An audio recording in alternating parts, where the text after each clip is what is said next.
Hello, everyone, and welcome to the latest episode of Nerd of All Trades. The podcast is all about movie pitches, favorite movies, all kinds of random nonsense, and just talking about stuff, having fun with friends. I'm your host, Tyler Birch, and here are my guests. J. Fred, a.k.a. the engineer. My God. This is Derek. It's Juan, a.k.a. the newbie. All right. So we're going to kick this episode off. This is our Heroes and Villains episode. We're going to be focusing on Batman this time. So we're going to talk about a little bit about what kind of Batman movies we'd like to see, what our favorite ones were, all that fun stuff. We're going to kick it off like we always do with a quick game of Pitch Storm. So first person that's going to be going is J. Fred. He wasn't prepared for that. He forgot that it was the person to the left of the executive. Yes, I absolutely did forget, but that's okay. All right, it's going to be terrible either way. All right, Let's get it over you with. limber? You good? Yeah. You ready? No, but let's go. Okay, start. Okay, so the main character is this kid who can run at supersonic speeds, but the whole time, all he's trying to do is impress this girl that he likes without revealing who he actually is. So, like, he finds out that she likes like track stars and stuff, and he goes to run track, but he can't run as fast as he can because then everybody's going to know who he is. So he's trying to like run fast enough to do well, but not too fast and being cool. But he's like a really dorky person. I think we need to start with a more tragic origin story. Oh. And go. Okay, so you find out that shortly after he realized that he could run at supersonic speeds, his parents died. And so they play it out into this metaphor of he's been running away from his feelings, like not trying to deal with stuff and like just running fast and being fast. It's funny. That almost sounds exactly like a superhero. We all know. It's funny. Right? Congratulations. We've all infringed on copyright. I did not. Basically, I like, said no names. Don't worry. I'll try and keep It's- mine somewhat original.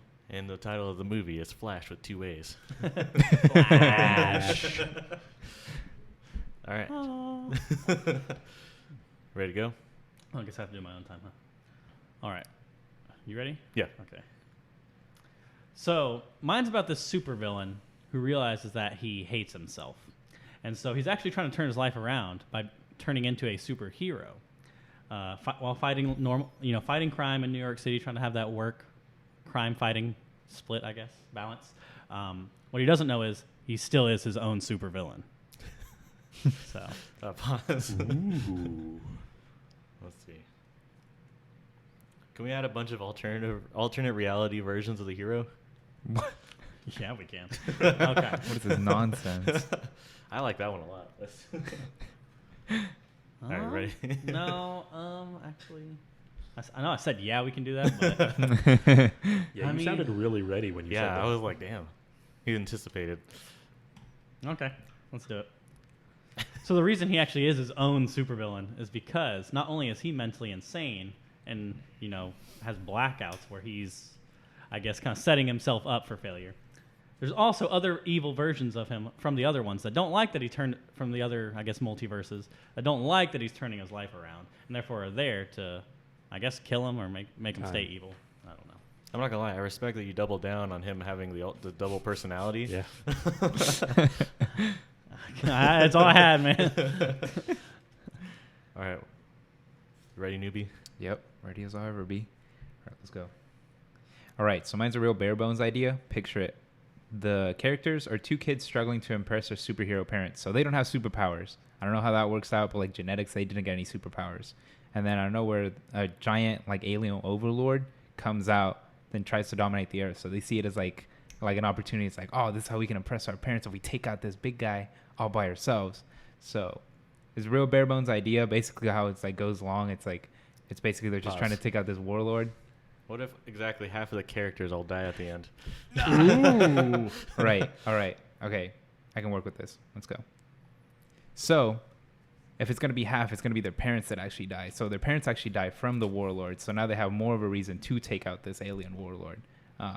In the end of the movie, like, it's a good, like, feel happy movie. So, they do end up defeating the warlord. And Yeah, we're all happy when our parents die. all right? happy. Like, All happy. That's Oh, yeah, time, but I don't know if absolutely. I'd really be happy if like their whole purpose was they were trying to to impress their to parents. impress They're trying to their impress parents. their Their parents. can't be impressed exactly. now 'cause they're dead. That's like the irony. It's like they try to impress their parents and then they die. I'm not feeling the feel good here. No feel good. Yeah, it doesn't sound like a happy Didn't you ending. say it was there. a happy? Yeah, Of course. Now you've just got 2 kids that are getting put into the system. Like, huh? Doesn't sound like happy for anybody. No, because they defeated the warlord. So now they're without powers. without powers. Exactly. after their parents died. So now Exactly. they're just 2 regular orphans. Like, just Look, man. we need to reevaluate the definition of feel good for you. yeah. Or What kind of movies are maybe, you like, watching? You need to go He's talk to watching like somebody. Old Yeller and shit over here. That's All right, I'm gonna go with Derek's on that one. Theirs Yeah, is definitely that's one. fair. That one was First pretty good. time win. Fuck yeah. I mean, they Sounded were a all lot they were. like Mr. Robot for a little while, but okay. I mean, they were all actually. This was a Oh, pretty strong one. spoilers. So Okay. Only 5 episodes in. Calm down. My bad. in the end, It's a it good was all show. a dream. No, that's Harry It was Potter. all Dude. a dream. That's Harry Potter. All right. I hope you enjoyed that quick game of Pitch Storm. So now we're going to move into the movie pitches portion. So we're just going to start, flinging stuff at the wall and seeing what sticks. Anyone got burning desire to talk about their movie pitch? I mean, I know what mine is. And Derek volunteered. There we go. So I don't really have a whole lot of detail on it, just the basis for it. But like, I'm a really huge fan of like the Dark Knight's Metal with all the evil Batmen from the other, I guess, universes or how he was twisted.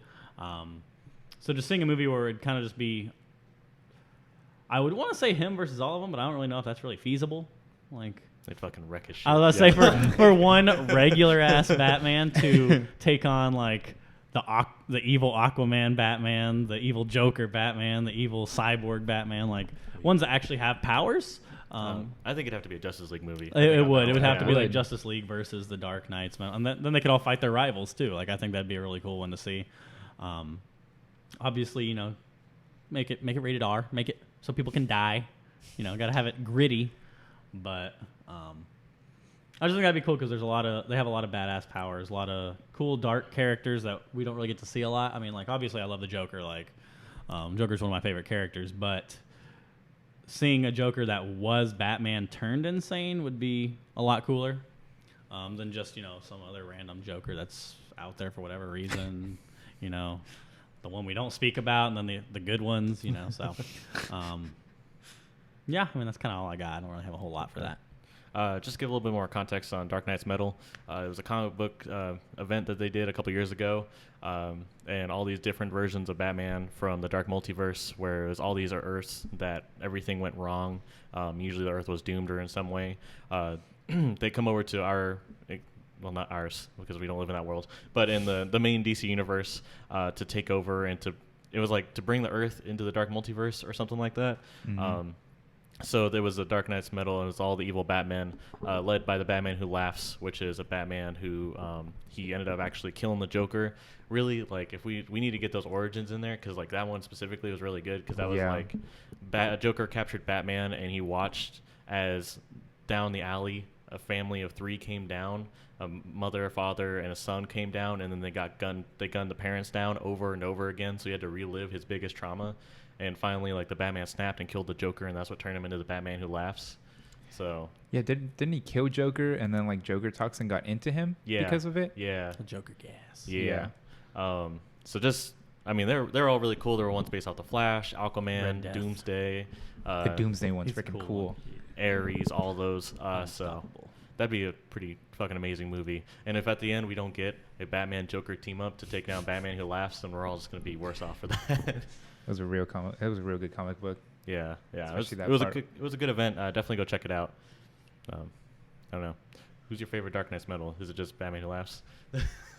No, he's not my favorite one Oh, actually. there we go. Ooh. No, even though Joker is my favorite villain, no, Red Death is definitely still my favorite one. Red Death. I mean, speedsters are just so OP that can't really do anything about it. Like honestly, I couldn't. I feel like even the whole Justice League probably wouldn't be able to take him down, let alone the rest of them. So Yeah. I mean, they barely fought him off. I mean, the only reason the heroes realistically probably shouldn't win as much because they're afraid to kill. like if you have the same powers, but one of them's not afraid to kill and one of them is, like realistically, the one that's gonna kill is gonna win. Yep. So like. Because the other one's going to be holding back, trying Yeah, not to I was kill him. like if you actually take Makes sense. Barry Allen and put him against Red Death, like even though they're kind of equals, kind of the same, like it's gonna be very different because Barry Allen won't hurt anybody.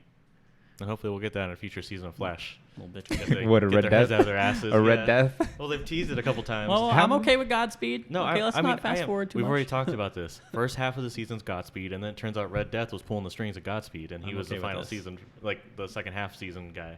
I'm okay with that. Yeah, a little bit of Arrow season 2. I mean, I think that'd be super strong.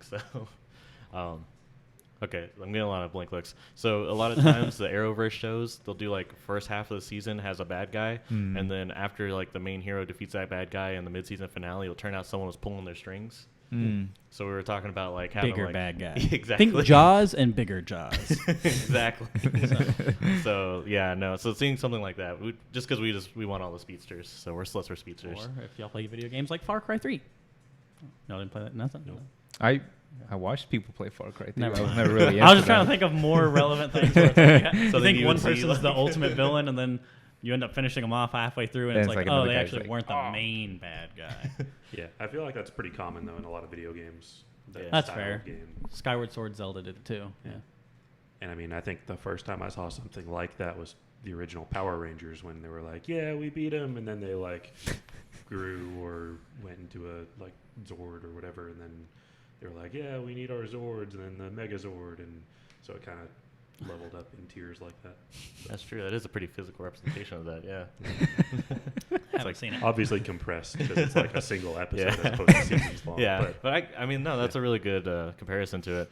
Yeah, because they'd always defeat the guy when he was like their height, and then they'd be like the main, like the overarching season bad guy, would be like, "Hell no, this isn't how this is going down." And then they Little throw magic sprinkles. like fucking like beans or something, like always some or random spear shit. or whatever. Yeah, and like that would like make them come back, but they're like as tall as a skyscraper, and that's when they would do the Zord fights. So Power Rangers too whack. I can't do that. Sounds like a whole lot going on. All there. right, guess you're not invited to that episode then. That'll be fine. Who's your favorite Dark Knight, Tyler? I mean, see, like, I just got to go with the obvious Batman Who Laughs. Because, I mean, a Batman who's got, this, the detective skills of Batman, but he's also as insane as Joker. And he has, like, his little, like, Robins that he's got. Those Yeah, are like, creepy. The Those Yeah, three Robins little are fucking like, creepy as hell. imp-looking Robins. Like, Yeah, like, Yeah. and he's also the only one that moved past Dark Knight's metal, and he had like a really great run of his own comic book, and like he's like a part of the new Death Metal, like so Okay. his impact has gone way beyond all the other Dark Knights. Yeah. Yeah, That is pretty cool. Also with the Robins, I didn't notice it because they kept yelling Crow. I'm like, why the heck they keep yelling Crow? And then the Batman Who Laughs yells Bar. I'm like, oh, that's how he controls them. It's by yelling Crowbar. dude, no joke. So I'm working on right now. I'm trying to think about a new series one day to do about a bunch of sidekicks, and it was going to take place at a bar, and I was going to call the bar Crow. Oh my god. Just a little fun little Easter egg in there that's just really awful. But And you know what? I would have no regrets about it, and it's still gonna happen. I don't even care about the response I just got right now. But hey, I liked it. Oh wait, that's the response you were talking about. Okay, that makes sense now. It was cringy. I don't care. I don't know. I know you don't really know much about the Dark Knight's Metal. Do you not know anything about Dark Knight Metal? Nope. Don't worry, we'll Pretty educate good. you. Yeah. I We'll appreciate educate that. you. Yeah, it's pretty good. Oh, which one's your favorite? Yeah. Which one's my favorite? My favorite is what's his name? I think his name's the Devastator. The Doomsday one? The Doomsday Yeah, one. yeah. I think that was really cool because it's like Batman. Not Batman. Superman. I think goes insane or something. Or Superman. They're all Batman. They're all Batman. No. Yeah, That's the whole point. Superman. But the reason why he injects himself with the Doomsday to fight virus Superman, is to that's what fight I'm saying. Oh, Superman. okay, I get He's you like, now. okay, time to do this freaking Doomsday protocol, and he starts freaking injecting everybody with Doomsday viruses. I feel like that's the thing that I like about the Dark Knights is that they're like Batman, but if Batman didn't have any like morals, like if he pushed the limit of like what he, because Batman would just inject himself with the Doomsday virus and not anybody else to fight Superman, but instead this guy starts fucking injecting everybody. That is pretty Well, random. like it's just cool saying because like any of these literally could be Batman if just one thing. If just one thing happens. happened, if he got Kind the of a freaking coin Green flip, Lantern like- ring, Yeah, exactly. Like he had a chance. Like the Batman that we know from our main universe or whatever, like had a chance at becoming any one of those because by one event happening. I thought that was pretty cool. Yeah, but yeah, definitely the Doomsday one is pretty cool. Okay. Yeah. So if you didn't know anything about Dark Knight's Metal now, I have a feeling you know a lot more about it than you needed to. They're fucking metal. Yeah, bro. no, they're fucking awesome. Yeah, just devil horns just going up right now. We're all big Dark Knights metal fans here. Now lock them with me, Yeah, my brother. totally. I knew what that was before this episode. Some more than others. Anyway, Next movie pitch. yeah, no. So Oh, does that mean you want to go? No, Oh, I mean whoever's welcome to. I'm still thinking on mine. you're still thinking on Yeah, yours? of course, because I'm Let's come prepared one. I'm debating on. Well, now that you took the freaking Dark Knights metal one, I really want to see that animated. I feel like that would be really freaking cool. Yeah. I mean, animated's cool. Live action. I mean, would be there's cool. more likely to I get feel an like animated. I feel like I feel like 100%. animate that you can't make that live action. Oh, you could. It'd be awesome. You could, but you have to get everything like perfect. I feel like animated. James would be a lot Wan could better. do it. Zack Snyder could do it. Well, And then think about it. Then you get the Snyder cut afterwards, and you get a Okay. little tiny bit. Look, I know Zack Snyder messed up a lot of stuff, but he's absolutely amazing at Batman. That's all I'm gonna say on that.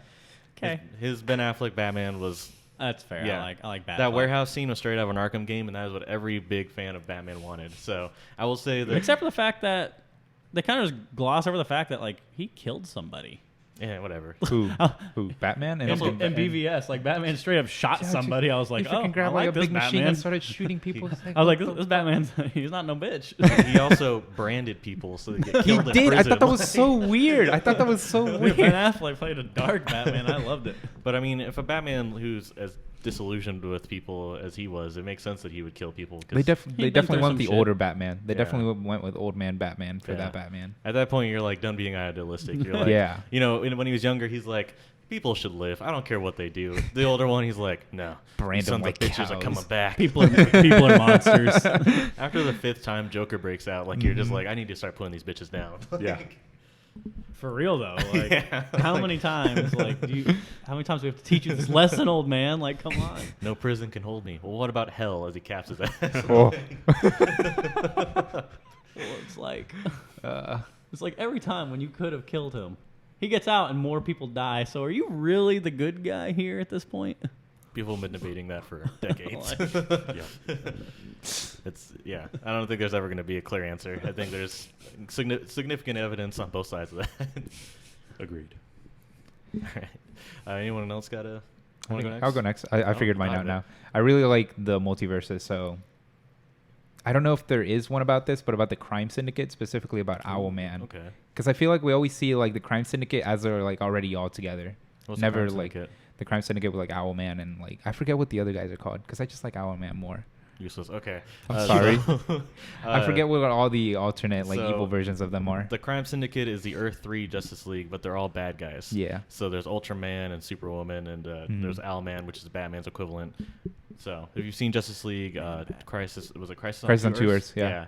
You'll see them in that. They're not Martian Manhunter in that one, do they? I don't think so. Why no. not? Because Why they always hoe Why Martian do they Manhunter. stiff Martian Manhunter? Isn't he like another really like OP character? Yes, yeah. Yeah. He's like they've said that he's as strong as Superman. He Like, is. He's fucking insane. And he can shapeshift, and he can turn So invisible. he's better than Superman. He is better than Superman. That's yeah. cool. And really, like the only thing is like his weakness is just bigger because it's just fire. So Mhm. Well, I guess fire's pretty common though. yeah, so fire's a lot more common than kryptonite. So Yeah, That's fair. what they do to him in what's it called? Just like Doom? Yeah, Doom. when they set him on fire. Yeah, they Shazam set him on is fire. DC It's like too, what the right? fuck? Yeah, yeah. They don't even do him Shazam. justice Weakness? there. What? Does he have a weakness other than being like Uh, 5 mentally or some shit? Not, You not mean really. 5 physically. A lot of times, like, I mean, a lot of times when I see him turn on people, they usually like Wonder Woman usually uses a lasso of truth to get him to say Shazam, so he turns back. Hmm. But as far as weaknesses go, I'm not very familiar on Shazam, but I don't think that there really is unless someone's just as strong as him.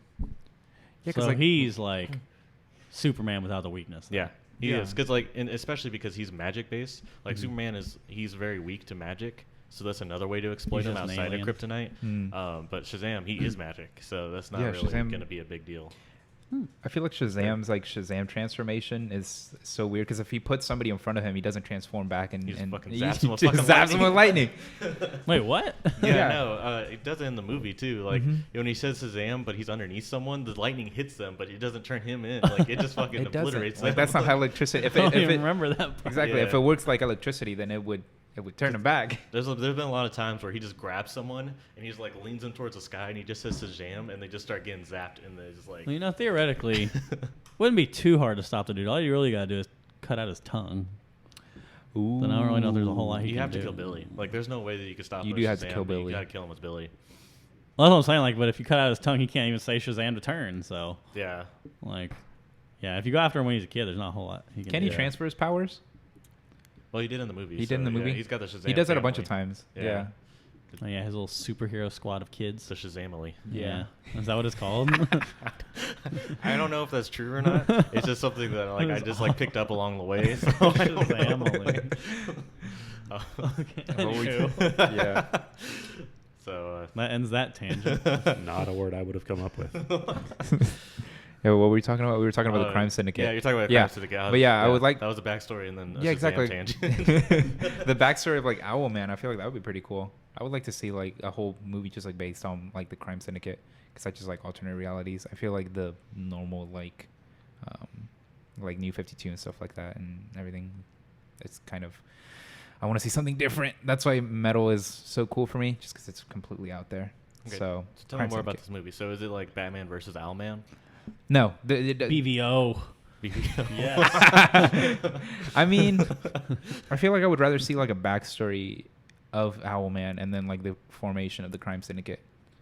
Not like, So not a Batman movie. Not a basically. Batman. So it's more of a villain movie. yeah, I guess. Okay. Huh, Yeah. It's almost like it's not on par with this theme then. I'll allow it since he's a version of Batman. Exactly. I mean, there was no rules to this whenever we were going into it. We just had Batman. I made strong suggestions. Is Owlman still Bruce Wayne? Yeah. Owlman's Oh, still okay. Bruce So Wayne. okay, yeah. never mind. Yeah. So- You He's just didn't say that part. You just said he was the equivalent. So I was No, like, is no. he even Yeah, related Yeah, to because I Batman? feel like there's so much in that universe that we don't really get to see because we start off right as like they're already the crime syndicate and they're like already all like, Because they're always coming over to take down the Exactly. Justice League. Oh wait, what? what are you looking at over Do there? you have your movie ready? I just looked it up, and apparently he's not Bruce Wayne. He's not Thomas Bruce Wayne Jr. I guess it still counts as Oh, being it's related. still fun. I mean, yeah, I'm just assuming in that world he It just didn't still call him Bruce counts. Wayne. yeah, but, he just called Yeah. him. He just called him Junior. yeah, Caught him Junior. that'd be interesting. Little TJ. See him because like what's funny about him is like so in that world like Ultraman who's Superman and then Superwoman who's like Wonder Woman, like they're together, but like Owlman like seduces her and like they have like an affair and like you're just like I mean that might be like my one way to get those world where Batman and Wonder Woman get together. So I think we just need to throw that in there just for me. Really, I don't care about anybody else. It's Is just that for what me. you want? You want the fanfic? I just want to see Wonder Woman and Batman together. All right, it was one Hey. of the best parts of the Justice League cartoon. I was I like, feel like you could probably see Batfleck, that on Batfleck Pornhub. was on its way doing that. Okay. Him and the new ones, they were headed that way That's true. until Yes, that's true. Batfleck dropped out. I don't know. I just always enjoyed that a lot more than the Superman Wonder Woman romance. First like, of all, that's it's just like Yeah. cliche. Yeah, it's so It's obvious, like like- what you look at for that, and then they seem like the same person. kind of yeah. Like it's almost like they could be related. yeah. Yeah. Ooh. I mean, I don't know. There might be Space Arkansas. We don't know. Space Arkansas. Fair. What would be Space Arkansas in our solar system? For any of our listeners out in Arkansas, you know what we're talking about. You get it. So does everyone else. I don't know. Maybe Uranus is Space Arkansas. Uranus is Space Arkansas. That makes sense. Ooh. You gonna take that? Anybody from? Well, I'm not from Uranus, so. Well, I know you're not from my anus. No, he's saying he's saying things happen between siblings in Uranus. Are you okay with that? We've lost our listeners from Uranus.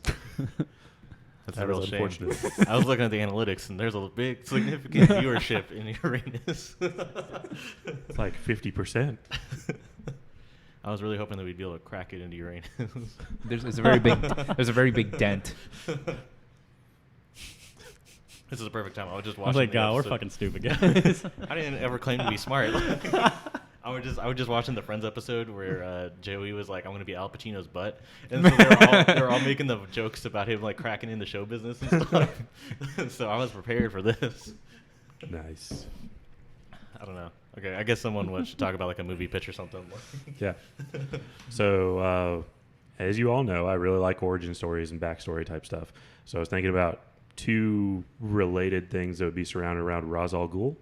The first being like his rise to becoming the founder of the League of Assassins, and then maybe a little bit into like what his childhood was like.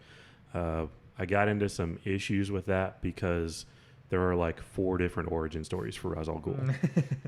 They all have a lot of similar details, but they're different in small but significant ways. Welcome to comics. Yeah, Yep. exactly. You'd kind of have to pick which one to go with or find some way to merge them or something, and that would be kind of difficult and a pain, and you'd lose a whole bunch of people saying, that's not the real one. And so anyway, the other one would be like what happened with Ra's al Ghul and his family between when the Waynes were murdered and when he met up with Bruce in that prison in Asia in Batman Begins. Because obviously Talia was already born and he had 2 sons as well, so they were somewhere. They haven't been mentioned in the movies as far as I recall. Question. So this would take place in the Nolanverse? In what? Like Christopher Nolan's Yes, Batman world? yes. Okay. Yeah. I would imagine anyway. Sorry, I'm going to just tell you right now, whenever it comes to the comics, people just attach some moniker to verse, and this is what they refer to. So. That's fair. So wait, is the Nolan one? Is that the only one where he's from the League of Assassins? Batman's from the League of Assassins? Is his origin? Yeah. I thought that was a big thing across a lot. No, of them. Okay. usually he goes around the world and trains with various masters. And That's right. Yeah, he trains with, like Lady Shiva, and like she's also she's in the League of Assassins sometimes, but it's not like he doesn't go and like that's how he gets trained. Like he trains with all these different masters. Usually his first interactions with Ra's al Ghul. So I guess that's maybe where they got the whole. They took it for Arrow with Oliver Queen training all around the world from different people. Yeah. Okay. No, a lot of Oliver Queen stuff is just Batman stuff, just reskinned with a. Arrow. Yeah, I was like, How dare you. the show. He's not like he is in the No. others. The part where he gets stranded on the island for 5 years is Green Arrow, but like a lot of the other stuff where he gets off the island and he trains and stuff, that was 100% And now he's just Batman. a really dark, brooding character. It's like, Yeah. oh. No, he's more Robin Hood type. Like he's actually like a social justice warrior in comics. Like Yeah. Yeah, you told me it was like, Yeah. like even in the cartoons, he's like more of a comedian and jokes around a lot more. yeah, he's a little bit more. He's lighter and he's a lot more about like fighting like for the little people. Kind of like like Spider-Man does his friendly neighborhood thing. Like that's kind of what Green Arrow tries to do. He tries to make sure he takes care of the people that are in his city and things like that. Yeah, I don't like that one as much. I do, but I don't. It has its place, but I don't think Arrow would have been successful if they Exactly. I was like, I think he needed to be the dark, brooding, like kill people type of. I mean, they were capitalizing because that was 2012. That was right when Dark Knight Rises released. That was 4 years after Dark Knight. Like they had to. It was back then. Wow. Yeah. I didn't That was when things were turning more towards a dark skew. So that's why they had to make Arrow like that. That's why like Flash and everything and Legends of Tomorrow started finding its own formula because they started realizing we don't have to do that for everybody. We can do this, for Arrow because it works for him. This character's already established in this sort of way. But Flash can be lighter. He can be happy. He has a family. Legends of Tomorrow, they can be wacky. They're doing their time traveling things like that. So Fair. yeah. Sorry, you can go. I'm sorry. I'm done talking. That's okay. I was pretty much just going to go with more like supporting evidence. I mean, he's one of Batman's most enduring enemies that he's had. He belongs to the collective of adversaries that make up Batman's rogues gallery. He's come into contact with Superman and the Green Arrow, so that gives you some crossover possibilities between the different movies. Like we said, Father Talia al Ghul, who we know from Dark Knight Rises, and Dusan al Ghul, who I don't think I have seen in any movies or anything. I don't think I've heard of that guy. I hadn't either. Like I Who the heck knew is that fool? I knew he had a bigger family than just a daughter, but I didn't. You always hear about daughters. you always hear about the daughters. You Right. know, yeah. Yeah. And then he Yes, it's also hotter. apparently is the maternal grandfather of Damian Wayne. Yes. Yes. I did not know that either. Mhm. So, yeah, that gives you another avenue for future movies because I imagine that was planned just from the little bit of research I did on it. Seems like they wanted him to kind of replace Batman in, they wanted Batman to be in the League of Assassins. So they're going to have him fill that void when he was old enough. Yep. So, So Talia drugged Batman and had sex with him, so that way she could have Damian Wayne. yep. It was very freaking crazy. Anyway, yeah. I think there's a whole lot of possibility there for a movie, maybe a couple movies, but I think between the early part of Batman Begins and later in Batman Begins is a good place to fit that in. Okay. So like, what would be the conflict?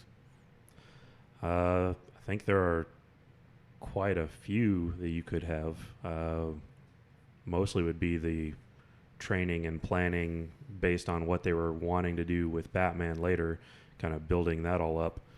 But I hadn't thought too much about that. So, I don't know.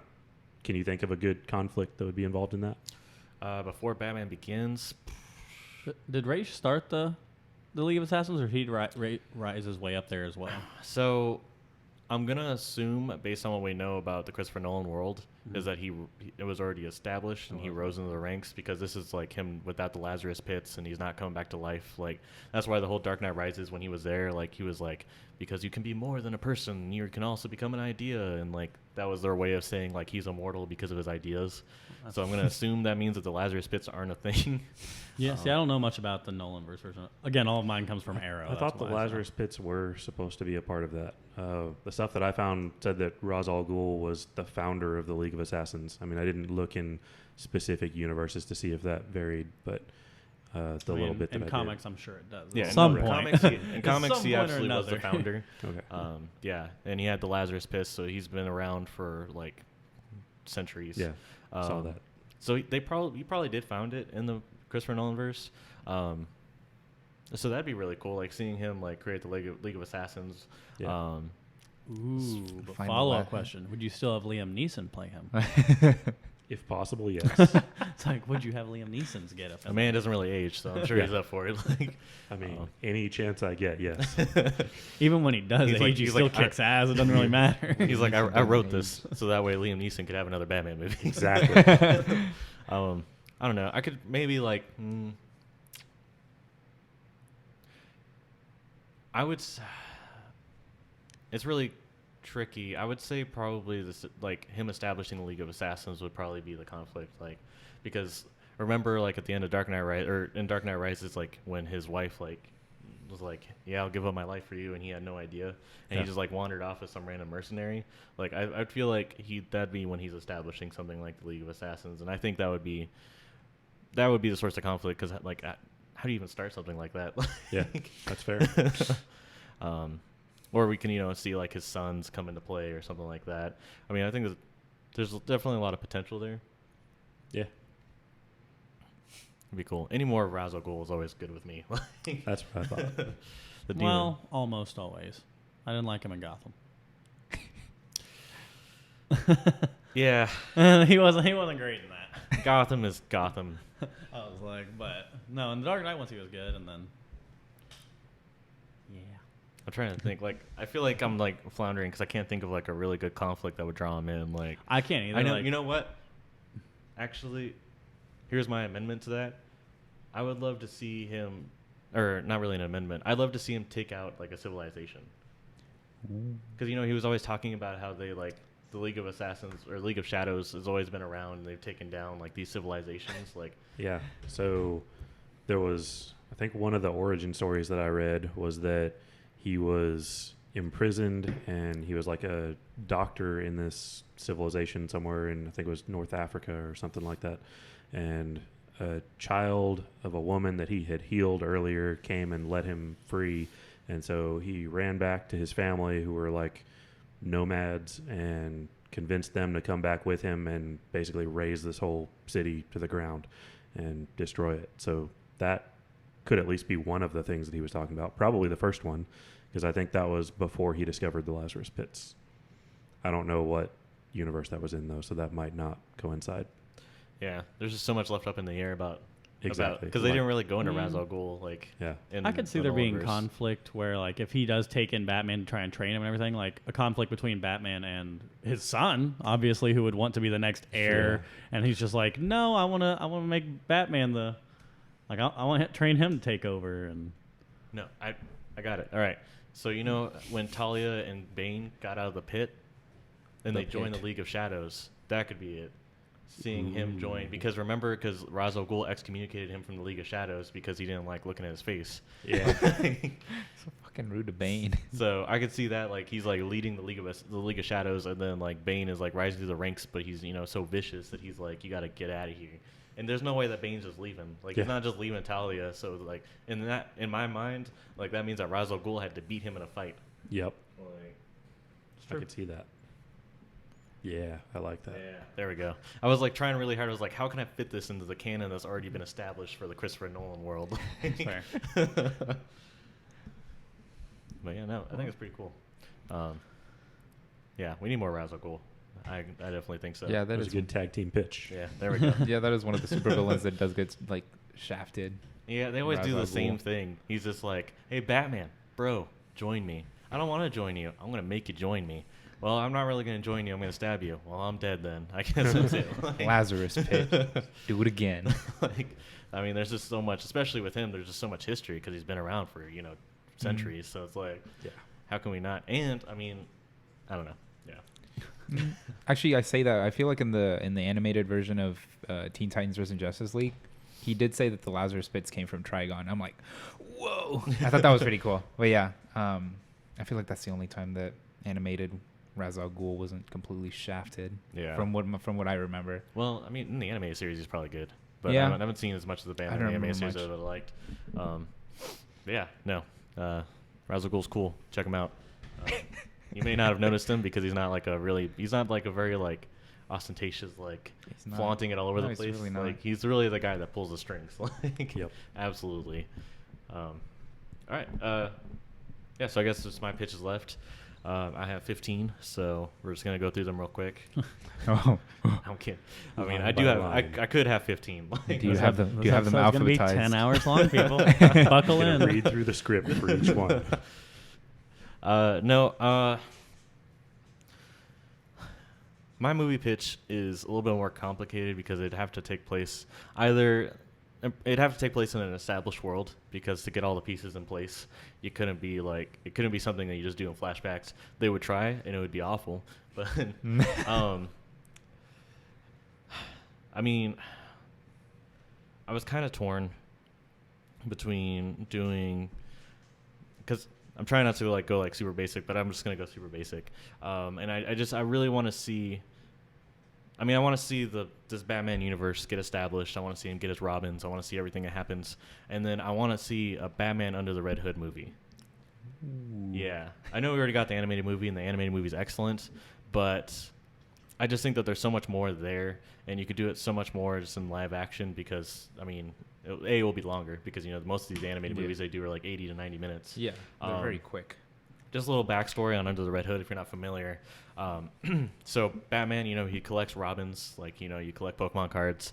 A little backstory on the comic. His second Robin was named Jason Todd, and in the 80s, people weren't really down with Jason Todd because they liked Dick Grayson, and Jason Todd was kind of a dick. So what DC did was they did a phone-in contest where if you call in, you can decide whether or not. So Jason Todd gets captured by Joker in Europe, and Joker, that's where the crowbar comes in, because Joker beats the shit out of him with the crowbar. It's one of the worst things that Joker's ever done, and he leaves Jason Todd in this warehouse that's lined with explosives, and Batman's almost there. And so that's how they end the issue. And then they do the call-in voting, and you can vote whether or not Jason Todd lives or dies. Wow. So they did this. They found out years later that someone used an auto dialer to skew the results. Motherfucker. That's awesome. It was pretty close, but this one guy really hated Jason Todd, so he auto dialed a ton of times that Jason Todd should die, and so Jason Todd blew up in that warehouse. So so Jason Todd was dead, and he was dead for like a good 20 years. And around like in the early 2000s, and they were like, we need to bring back some dead sidekicks. That's when Bucky came back. That's when Jason Todd came back. So it turns out that Jason Todd came back. He was Ra's al Ghul put him in the Lazarus pit and brought him back. So he's not 100% Jason Todd, because when you come back, you're a little bit more wild. You're a little bit darker usually. Yeah. So he brought him back, and so Batman is doing his thing, and all of a sudden people start talking about Red Hood. And Red Hood is this guy that is taking over the criminal underworld. And so he starts taking over drug operations, organized crime, all this stuff. And he gets into conflict with Black Mask, and he does all these different things, and he takes over the criminal underworld. And it turns out that's Jason Todd. Like, Jason Todd is back, and he feels that Batman failed him, A, because he didn't save him from that warehouse, and B, because he didn't kill the Joker afterwards. That's what hurt the most to him, was that Joker's still alive. He's like, I remember in the animated movie, Jensen Ackles did the voice of Red Hood, which was awesome. So if you know anything about Supernatural, but he's like, I understand, like, you couldn't save me. He's like, but I don't understand how he's alive, because he had captured Joker, and he was like, I just don't get how Joker could still be alive. Like, he took you from me, like, or he took me away from you. Like, I was your son. Like, you know, I thought you cared about me, and the guy who blew me up and killed me is still alive. Like, how can you explain that? And then, you know, Batman does this one thing about once we start killing, we become like them kind of thing. Oh my god. And, you know, and they get into this conflict, and it's kind of like, and ends up, you know, Joker doesn't get killed because, you know, it's comics, but, and they end up in this huge conflict, and they don't end it as friends. You know, it's not like one of those where it's, you know, we start out fighting and then we can unite against a common enemy. Like, no, they're not friends. Like, Red Hood hates him. Like, he doesn't like him. Like, he thinks that he should have killed Joker. And so they kind of, that's kind of just how they end it. And eventually, you know, they become friendly, and he becomes a part of the Bat family and all that kinds of things. But it's really, like, the ending isn't very happy, you know.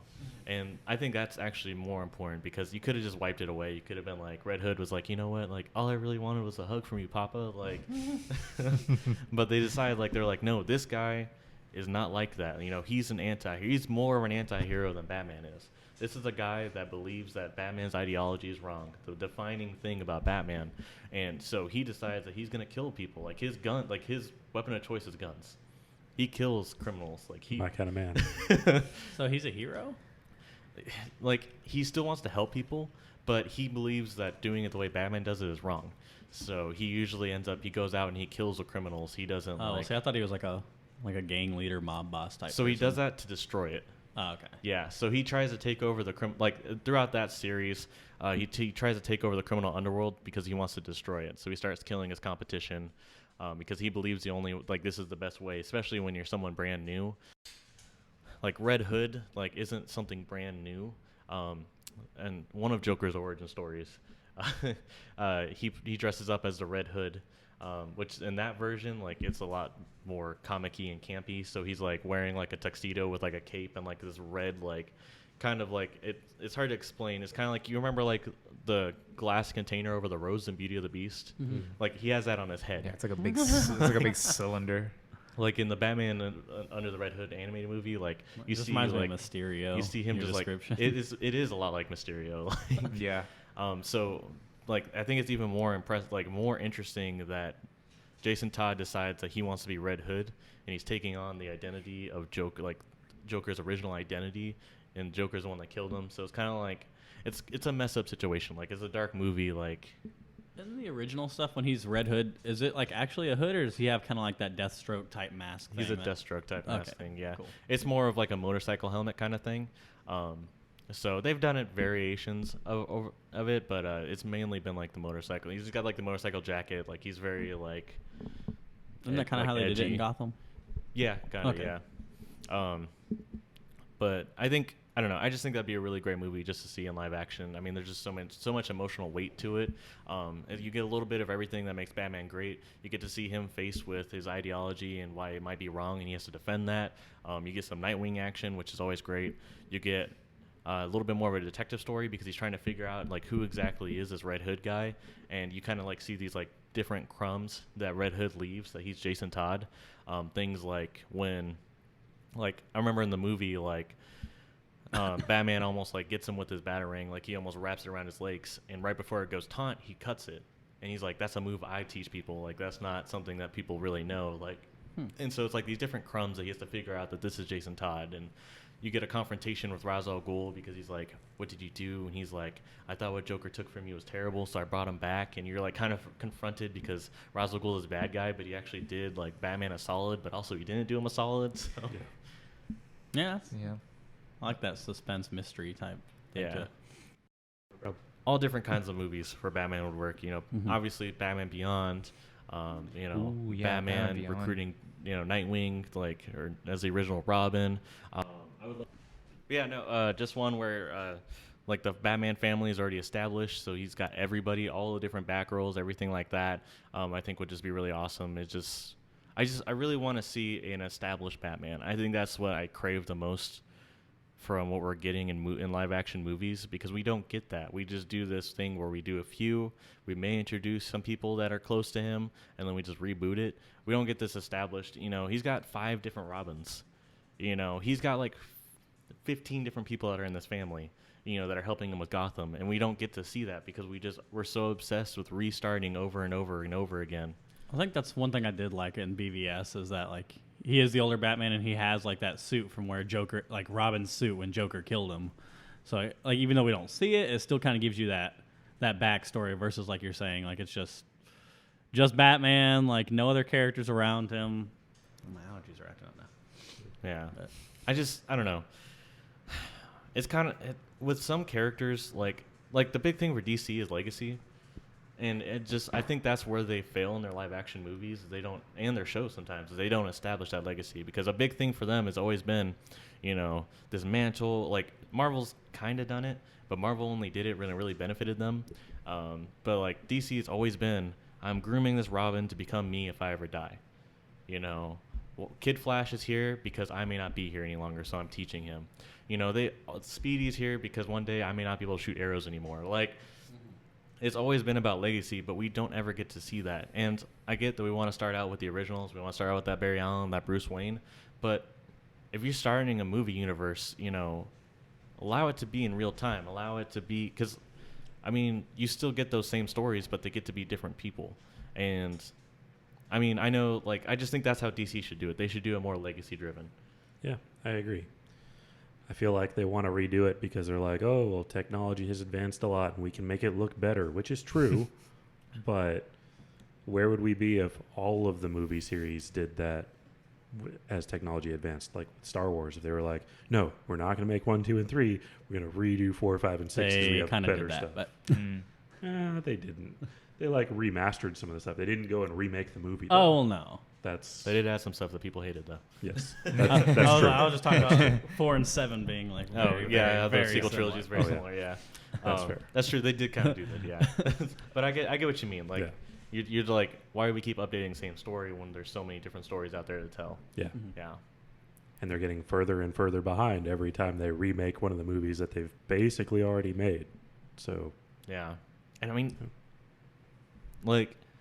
that's one thing that the pre-Christopher Nolan movies did so well is that we did get such a rich universe out of that. That's true. Because they had the 4 movies, so they were able to establish all these different things. That's how they were established. They were able to establish Robin. That we had so many different villains. It's not the same villain over and over again. And it's like that's one of their strengths compared to the other Batman worlds that we've seen. So I agree. Imagine if that one had continued. That would have been 30 years worth of movies. Let's not get into the nitty gritty about how good they are. That's not what we're talking about here. But just imagine a 30-year span of Batman. Because right now we'd be at Batman Beyond. Because because it's just progressing. Because that's what we'd be at right now, just real time. That'd be interesting. Yeah. Never look a gift horse in the mouth. I know that's what they're trying to do now with Michael Keaton coming back in Flashpoint. Yeah, I feel like I feel like this goes back to I forget what I was talking about this, but I feel like the reason why they keep going back to these same origin stories is because that's the stories that people know, and that's the quick buck that they can get. That's the quick money that they can make out of these origin stories that people already know, and that's why they refuse to make other stories, which sucks. And that's why I feel like animated DC is better than live action DC right now, just because you have all these different stories. But Marvel did that pretty well with Spider-Man because everybody knew about Spider-Man, so they just immediately kicked it off. They're we're not going to kill Uncle Ben this time. You guys already know. He's already dead. But yeah, you got to think about the Avengers. That was a B team back in the day. People didn't really know the Avengers before they started doing the movies. Iron Man, Captain America, maybe Captain America, but that's just because he's America.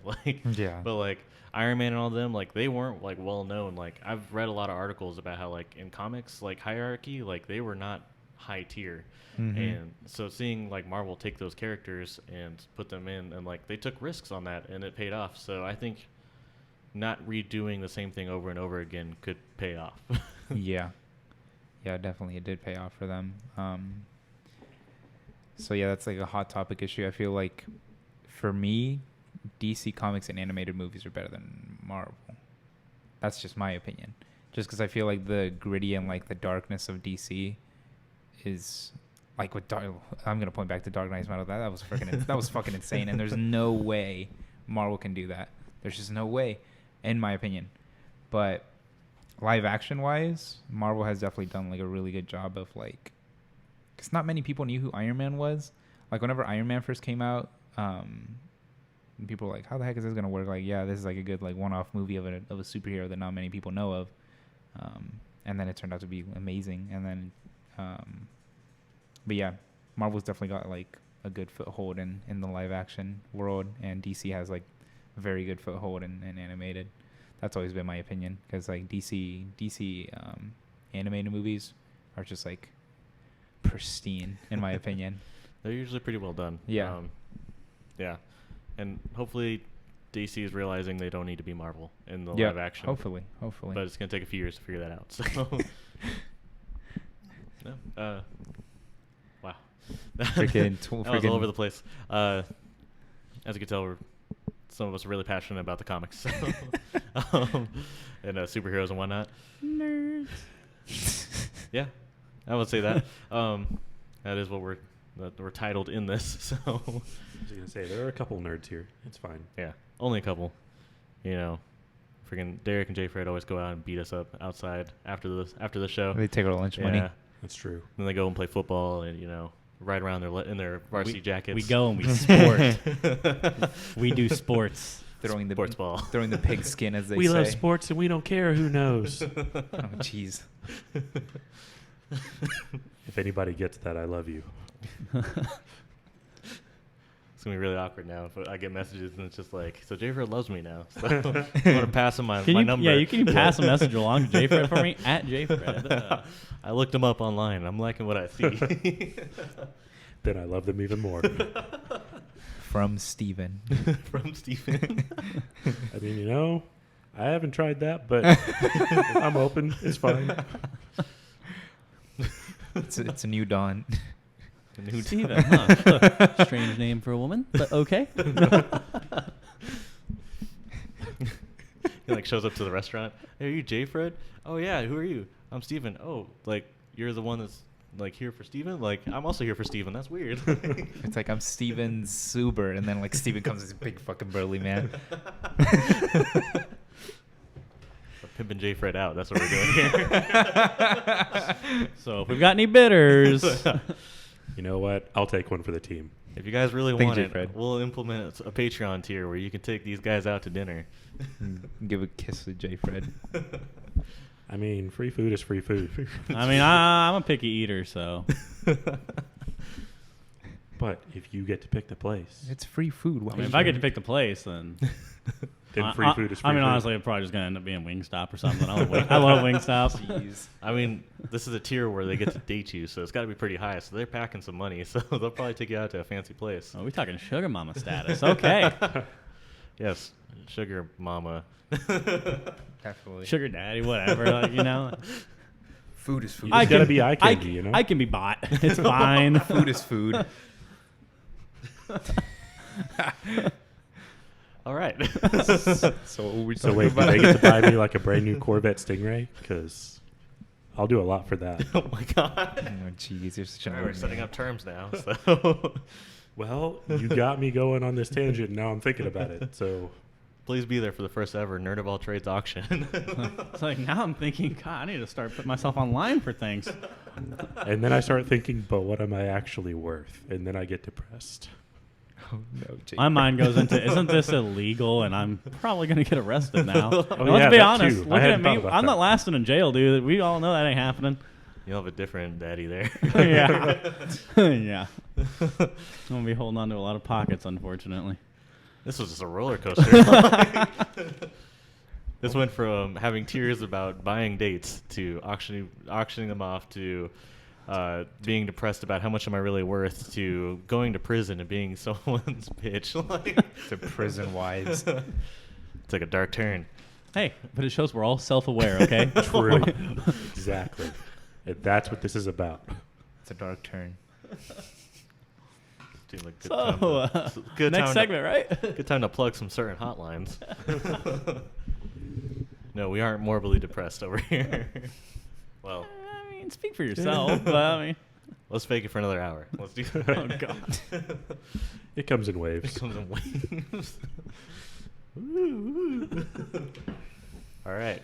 So, who wants to hear about favorite movies? Maybe that will lighten the mood a little bit. Let's hear it. All right. Okay. Wait. So, Juan, what's your favorite? What's my favorite? Yeah. I guess in Batman terms. Yes, in the Batman movies that we are talking about. Please choose your favorite Batman In the movie. Batverse. Yeah, the Nolan, He's like, yeah, "Oh, the you didn't Nolan Batverse specify." definitely. Because that's the one that I got introduced to is Nolan's Batman. Well, you were like 3 when the last one before that came out. I mean, yeah. I mean, fair. Anyways, you don't know my life. Actually, you know what? You may not have been was gonna alive. say, You weren't alive, yeah. I wasn't For even which a one? thought. Yeah. For Batman and Robin, because that was Oh, like 97. you mean before that was 97. Begins. Yeah. I wasn't a thought yet. Yeah. Your parents were enjoying their lives. Man, I was already like 30 by that time. There we go. Nice little change reversal. Accurate. Jayford actually found the Lazarus pits. Jayford is Ra's al Ghul. You know what? You know how much those things are worth? Jayford is actually 600 years old. I can neither confirm nor Damn, so deny. you're bald by choice.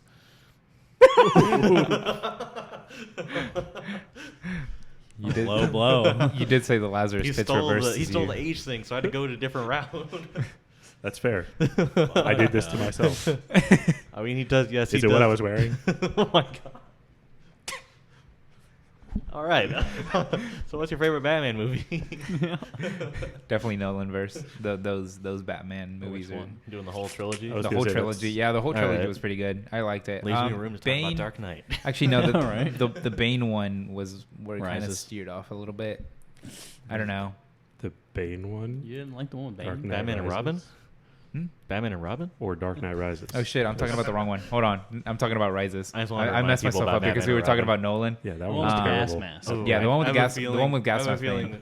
Are you gonna go on a Bane rant? Is that what we're about to do? No. Ah. Well, actually, Yes, exactly. what I don't like about Bane There we is go. that they keep changing his ethnicity multiple times. Sometimes he's Mexican. Sometimes he's another form of like Latino. And freaking in that Batman, he's like Middle Eastern. And then sometimes he's Sure. white.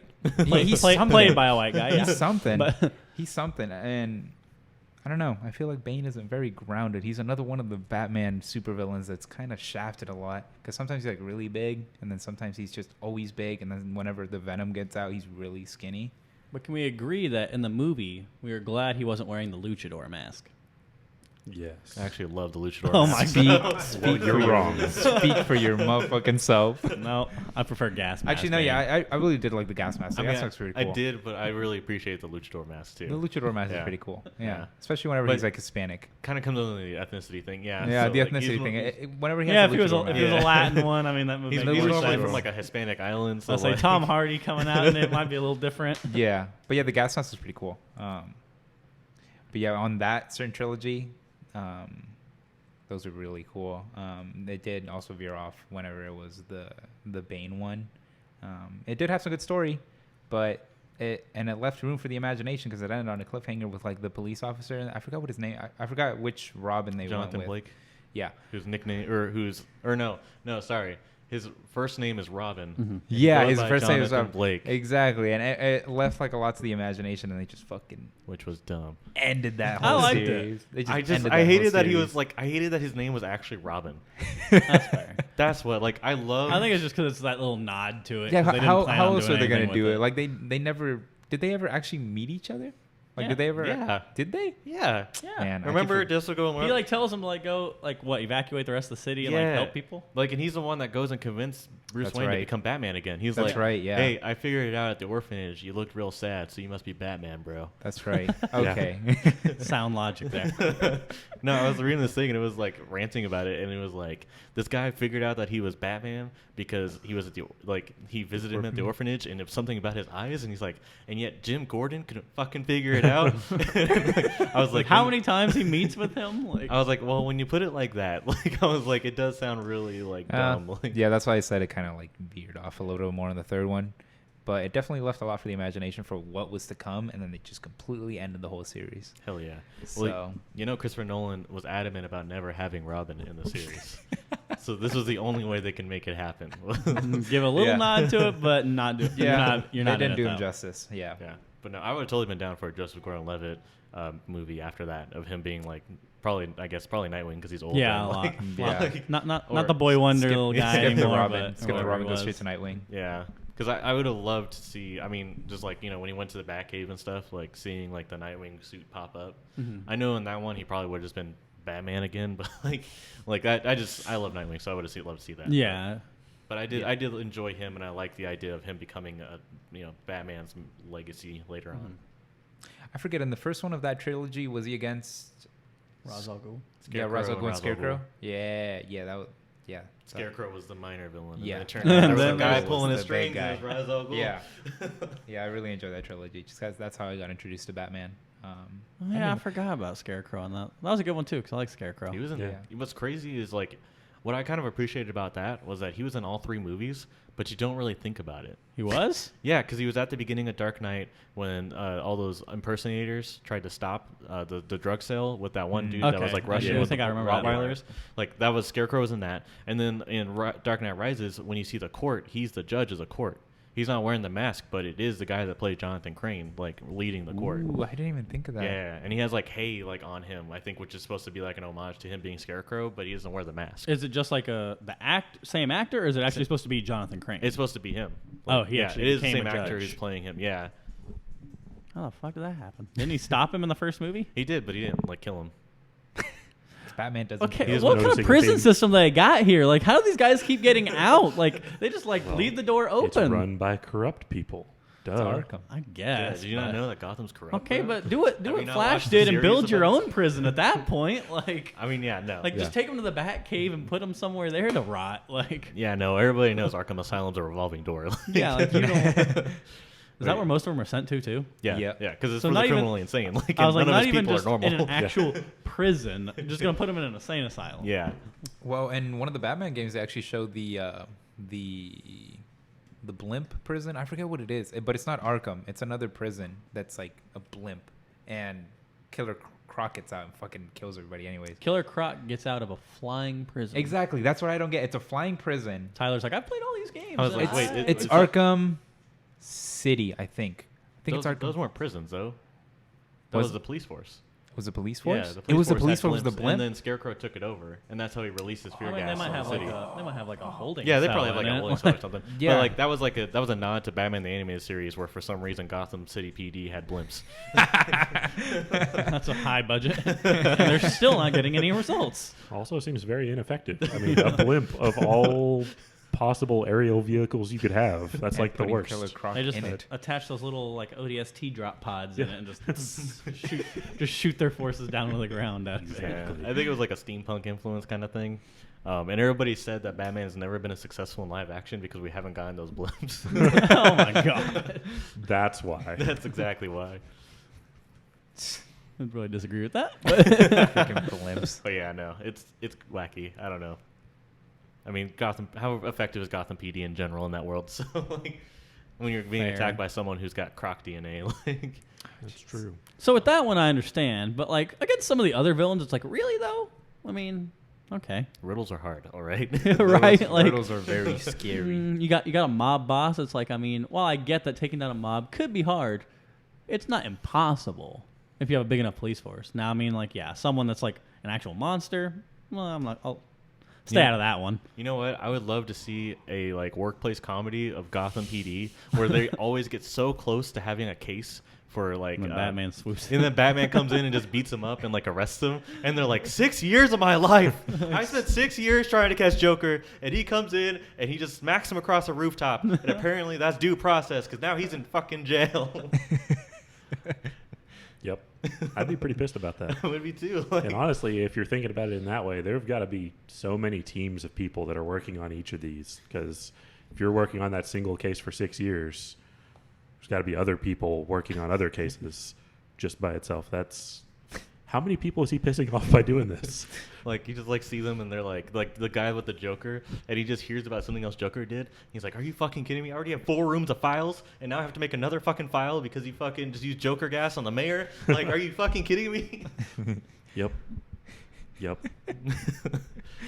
the fun bureaucracy side of Gotham. Yeah. The behind the scenes. Behind the scenes, yeah. fucking Gordon's up there like, oh, turn on the light. Yeah, Batman stopped them. And downstairs, like in the basement, this guy just like, you're fucking kidding me? Like He's gonna become the next villain just because Batman keeps taking his shit.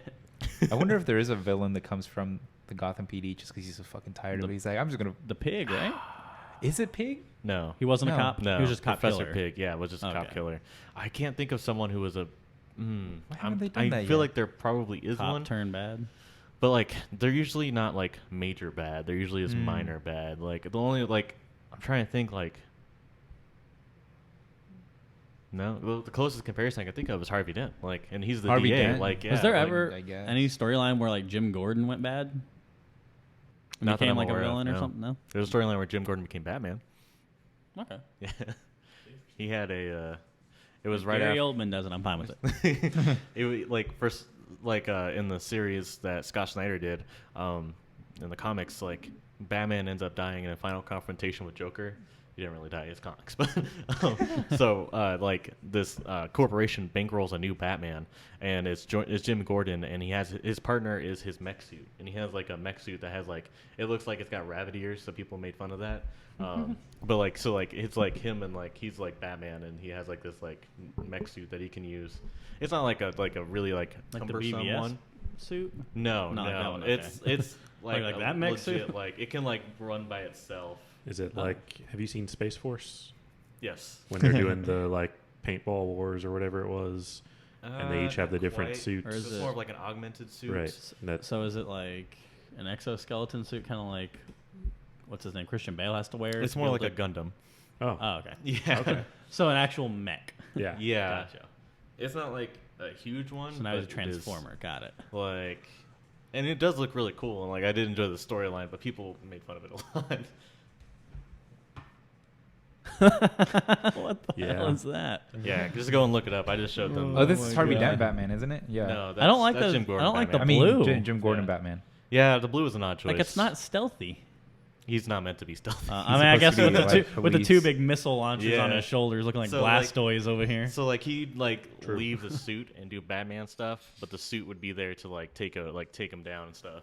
Does it at least do anything cool like Iron Man's, where it can like shrink up and he can carry it around? Or I don't believe so. No, it's big and I haven't bulky. read the full series, but if I were like, back when they wrote this, nanotech was not a thing. I mean, they wrote this like 6 years ago. So. Never mind. So they're just Yeah, not it's being a relatively convenient. recent run. Yeah. Cool. Yeah. Wow. More tangents than usual on this one. True.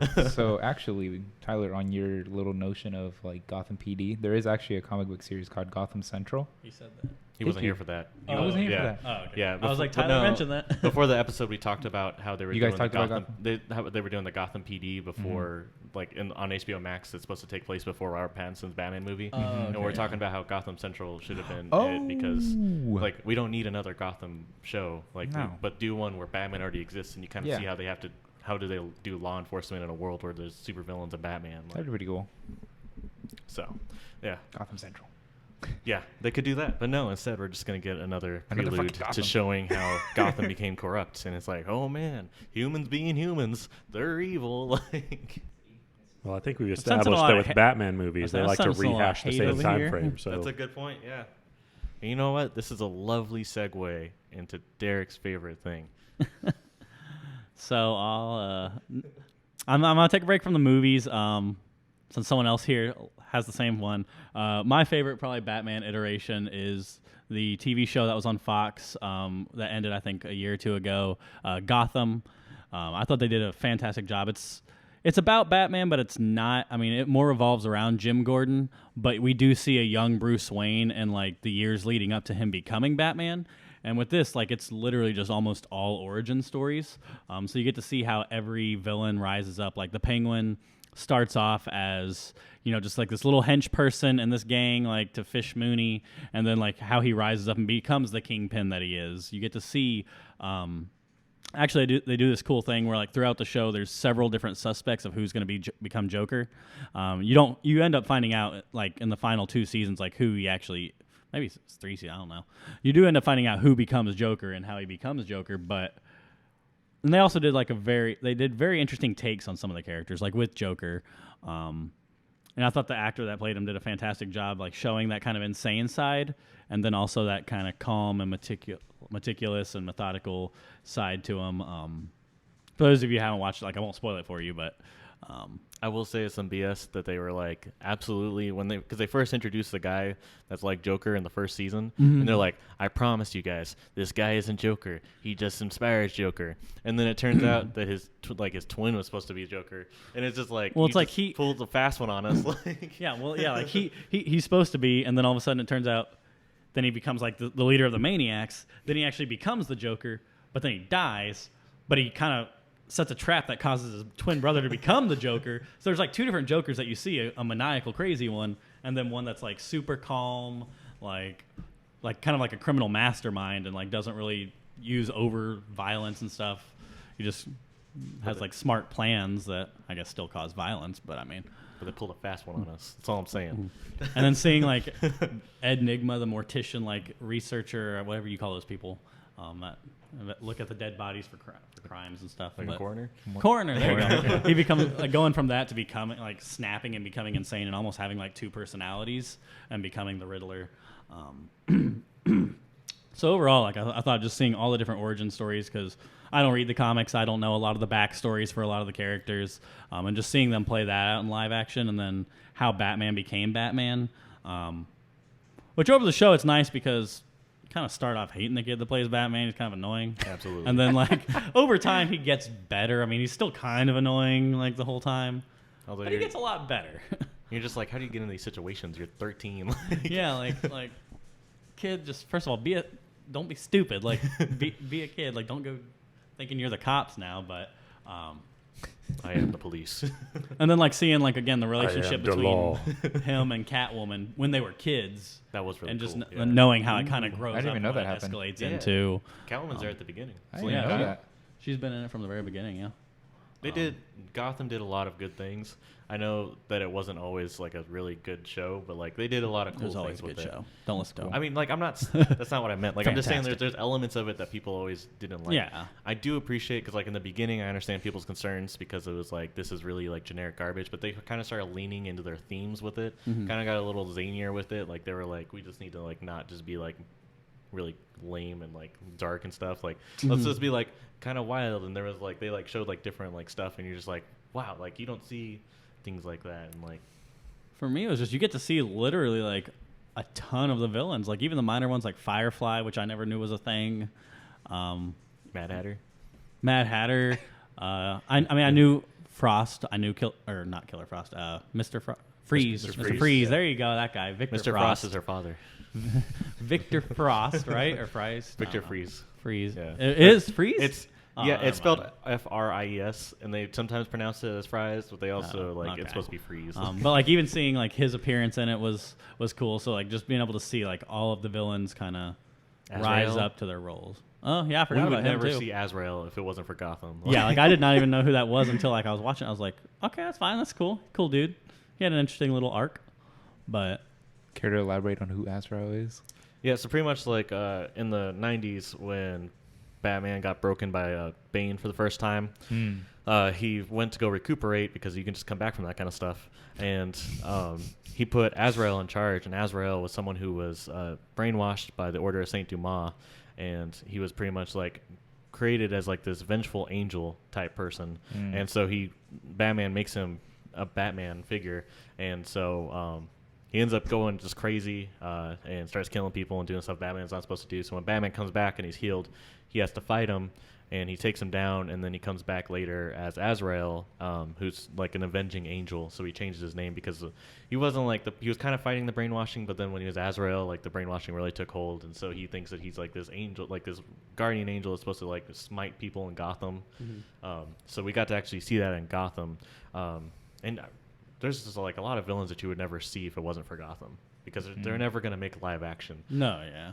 I mean, they could if someone was bold enough, but they're never going to be bold enough for that. There's always going to be the Joker, the Catwoman, the Penguin, Riddler. For me, the only one that I think, like for me, like I said, like I loved the show. I thought it was well done. I think the only part that for me was just instead of having Harley, they just kept her as Echo. Yeah. They never really introduced Harley into the whole story. Like throughout the show, you're like, who's going to become Harley? Obviously, it could be this one, could be this one, and then it's like, well, There's another character that's just like Harley, but it's not Harley. Yeah, she's Joker's henchwoman. She's in love with Joker. She's and she's that insane. shit insane. Yeah, but Even she, wears like almost like a little Harley Quinn outfit, kind of. And they were like, you know what though? She's Echo. She's just insane. Just deal with it. She's nobody. And you're like, but she's supposed to. How could you not be like? I liked her better than Harley, but You shut your whore mouth. Say such blasphemy here. How dare you? You know who you don't see a lot of? The Ten-Eyed Man. They made a reference to him in Suicide Or Squad: How to Man-Bat. Pay, and they're 2 like seconds of Man-Bat. 2 seconds of Man. Still pissed off about that. Got to see a great iteration of Victor Zaz. Wow. Oh, that was true. Yeah, Zaz was really yeah. cool. No, but they made a reference to him in Suicide Squad: How to Pay. They're like they were injecting the bombs into the back of their heads, and they're like, "Man, this even knocked out the Ten-Eyed Man." And I think Captain Boomerang was like, "Who?" And then the doctor was like, "Yeah, don't worry about it." Yeah, no. And I'm not gonna elaborate who the Ten-Eyed Man is. You can look it up. Dude, you may see him in the Suicide Squad movie that's coming out. Maybe actually, actually another one? Cool. Yeah, James Gunn is making one. Oh, but it's not like a That'd be pretty continuation. So it's complicated because they have the same person who played Harley in it and the same person Margot who played Robbie. Yeah, Just I'm fucking tired same of her. fucking shit. the same person who did Captain Boomerang, Jai Courtney. They're I like they're him. both in it, but it's also like the whole new cast outside of that. So they haven't really given us much information to tell us if it's the sequel or if it's like it's a reboot, but they actually kept the same people. It's yeah.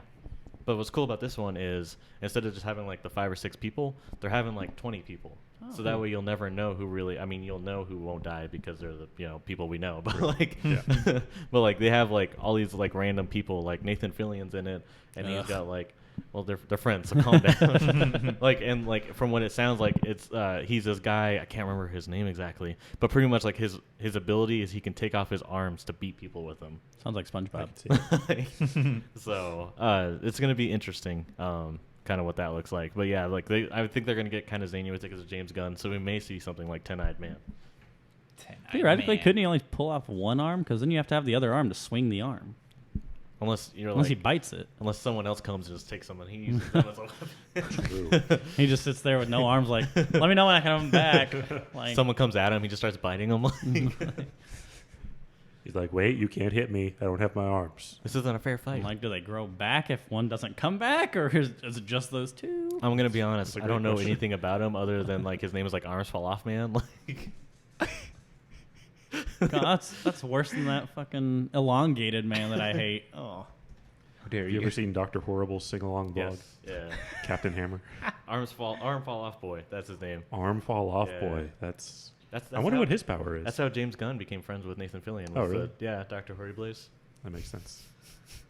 Oh, man, they'll make anything a superpower. Exactly. I mean, it was during the period of like where you weren't allowed to have violence in comic books, and they just came out with all these like zany characters. Yeah. That's why Kite Man exists, Silver isn't it? Age. Yeah, so Yeah. that's where Kite Man comes from, and Condiment Man, which is Condiment not, King is awesome. Oh, Condiment King, Condiment King, and they show him in fucking Batman: Brave and the Bold. He just fucking, I forget how he takes him out, but he explodes his like condiment backpack, and he's just full of like ketchup and mustard. Yeah, if we get too into the weeds with it, they get real dumb. It's really good. Well, they left it some gets of real these dumb. out. I mean, those are God. those are 2 of the low points. Okay. Yeah.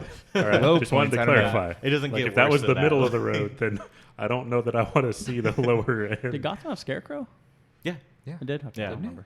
It Yeah. had Crow, didn't it? Yeah, because remember his dad was the one that made, Oh, I made the remember. virus, 'cause I and then he remember used season it on 5 him, when they and were he, trying to hunt the Joker. His and game he was terrified there. of Scarecrow in his farm, and that's what gave him the idea because like Being his dad Scarecrow. dosed him, and he was like flipping the fuck out. Yeah, no, I remember all that now, yeah. Oh, Yeah. It's been a while since I've watched it, Yeah. but it's all on Netflix, so you have Plug. to check it out. I'm plugging it in there. Plug of Netflix. Thank me later.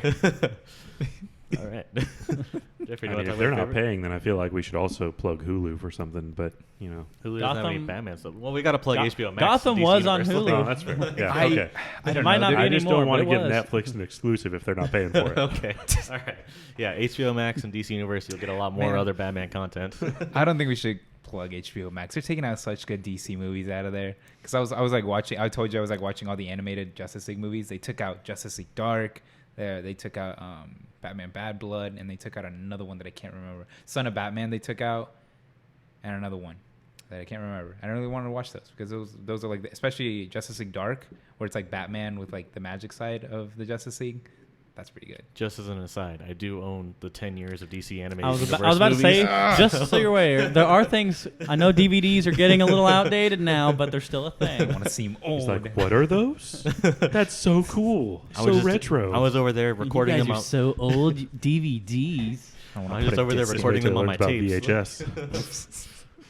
What? You had to I don't wanna- rewind them? I don't want to put something. Yeah, in they the- actually But why? sold whole machines that you put the tape in just to rewind it. Dude, my family still had a VHS Yeah. box for a while, and we never had like the issue where like the VHS like messes up and starts shooting everything out. Yeah. That never I happened. think to that us. only happens in movies. I feel like it Yeah, only I don't happens think in that movies. happens. What about cassette players? Did that? Young J. Fred, did that happen? The cassette players where you like try to rewind. Now it just that fucking- one- Rare I can't help occasions, with. but Yeah. but yes. Yes. I Was know, it I know frustrating? there's like a lot of CDs older were- jokes, but that one is more. Yeah. So, what I think happened with cassette tapes, and maybe happened sometimes with VHS when people are being stupid, is if you were like fast forwarding it and then tried to go directly to rewinding, then there's a tape that's in tension. So if you're speeding forward and then you stop it and speed it the other way, then it kind of like has slack and bunches up, and And that could bunches- shoots it potentially out. get caught and causes issues. That's So- how you destroy evidence. Like, imagine if you're Yes. going on the highway 60 miles an hour and then just like, throw it in reverse immediately. Congratulations, your car Also, will don't stop, do but your that. Your engine engine keeps just going. flies through your car and crushes you. I mean, most cars now have a little mechanism that keeps you from Yeah. doing that, Mm. but yeah, But if you could, theoretically. if you broke that and then tried it, Oh look, the engineer showed up.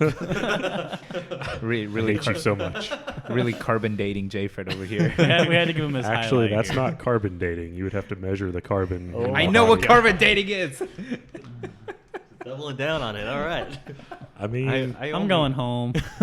I did introduce myself Hey as mom, the engineer I this hate time. it here. Can you pick me up? I'm going home. How much time we at right now? Let's end right here. All right. Old man, what's your favorite Batman movie? Well, so I have two that I'm between. I'm pretty sure one of them is yours. So I was thinking you would go first, so I don't say anything that you're going to say. Okay. Okay. Okay. So my favorite movie is definitely going to be The Dark Knight. Woot woot. Whoa, who could have guessed? I know it's really shocking that the greatest Batman movie ever made is the one that's my favorite. By a lot of different metrics, actually. Fair. Yeah.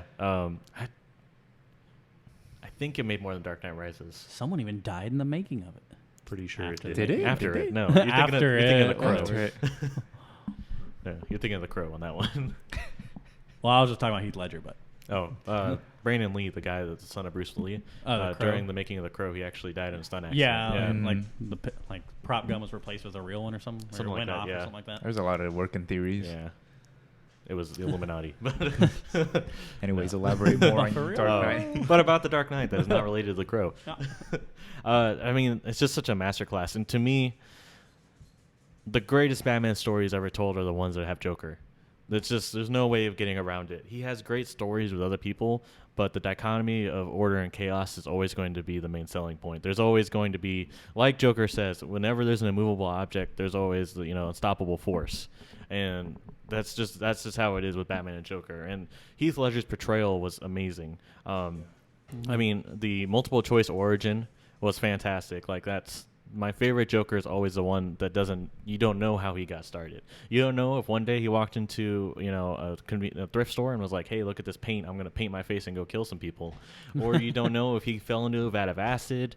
You don't know if his dad cut his face. Oh, they took a knife and made yeah. these scars. Yeah, or he used a razor, which to me was always like the weird one. I was like, Yeah. Right, just like just a little razor blade I just found here. Like, hi, son.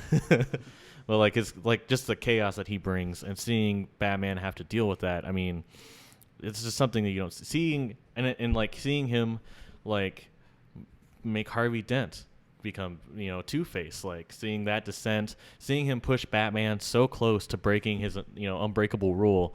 That's just not something that you get with anybody else. And just beyond, I mean, the beginning scene is one of the greatest scenes I've seen in a movie of, that robbery where everybody was like, yeah, after you're like, starting killing each other. And then you're like, wait a minute. And then turning out that was Joker the whole time. That was the last guy was awesome. Like, I mean, and then he's like, you know, when they're like, so I guess you were told that you have to kill me after I'm done with my job. And he's like, no, I killed the bus driver. And he's like, the bus driver, and then the school bus comes in and kills the guy. And you're just like, what the fuck is happening? Well, it just shows that, like, that's how crazy he is. He put himself right in the middle. He could have died during that. Oh, yeah. He put himself right in the middle of the action. He doesn't hide back. Like, and it just, I mean, just that opening scene, that just tells you what this movie is going to be like. And all the situations that he put people in, you know, deciding between Harvey Dent and Rachel and lying about which one it was. It's, you know, telling people, like, if you kill this guy, I'll spare the city. If you blow up that ferry, I won't blow up your ferry. That was one of my favorite scenes. The ferry thing. The situations that he put people through, like, it's unreal. And the philosophy behind it's, like, pretty sound, too. Like, everything he talks about, like, that whole side of it. Yeah, you kind of go on his side. You're like, this kind of makes sense. Like, things like the pencil trick was awesome. Like, Oh, yeah, you're the just like, pencil what trick. the Magic. Have y'all ever seen that meme when it's like watching Batman when you're a kid is like agreeing with Batman, and then as an adult you're like, the Joker makes a little more sense. Yeah. It's like, Definitely true. Yeah, I think he just makes the world a little bit more gray, and I think this as an adult you start appreciating that. And everybody just was firing on all cylinders. They killed Rachel, which I was happy about. yeah, that was Maggie Gyllenhaal, right? Yeah, I did not. It was like not her a good portrayal. choice. Yeah, I was like, a lot of the cast was great. Christian Bale, fantastic. What's his name? Heath Ledger, No, the guy who was Two-Face. Aaron Eckhart. Aaron He Eckhart. was He really did good. really Yeah. good. He did a pretty good Jim Gordon. Two-Face. What's his name again? Always Oldman. fucking awesome. Killing, like, pretending to die. Like, Yeah, like everyone like was, like you said, firing all cylinders, like bringing the A game, and then there was her. It's like, you're kind of bland. Like, I really don't care if you die. Yeah, I hated, like, when she talked. Like, I was just like, oh my god, like, please stop. Like, and- why does Batman love you? Yeah, he made such a, like, that is the weakest part of Dark Knight, is how much, like, he just was like, Rachel, like, I have to do this, like, I have to stop being Batman. she? And, like, I'm just like, dude, stop. Like, if this was Katie Holmes' Rachel, I'd be like, this makes sense, because she was kind of awesome and she was, like, kind of like his partner. Like, and so she was just a stronger character than the way that Maggie Gyllenhaal did it. And I was like, this is definitely, like, yeah, bye, you're dead. Like, she literally just played the role of victim. Yeah. Like, that's all it was. Like she was there just to die. She love served with a triangle purpose. thing, Yeah. like, yeah, like, that was definitely the weakest part. But everything else, Yeah, the like, love triangle where ironically she's the one that dies. Like, I guess that means Harvey and Batman are meant to end up together. yeah, Yeah. They're the only two left in the triangle. I Like, ship it. I mean, they play that in Harley Quinn. Well, like, he gets really distraught. He's like, I thought we were friends, not just work buddies. I really loved I loved a lot of the improv that was in it too. Like the Joker clapping scene in the jail cell. Yeah. And then like the whole pressing the button to blow up the hospital not working. Yes, that He's was just so like, good, like- he was like, what the, like even Heath Ledger's just like, what the shit? And he's just, like, smacking it, like, trying to get it to work. And And then- The most, like, Joker thing in the movie That was, that. yeah, The that was so most good. Joker Like, that thing. was one of my favorite scenes. And then to find out that didn't, like, I wasn't playing, I was like, yeah, how it was was that? all just like him because he got so into the role. Like, And, like, definitely best Joker in my opinion. Heath Absolutely, Ledger is hands the best down. live action Joker. Yeah, I would have to say. Yeah.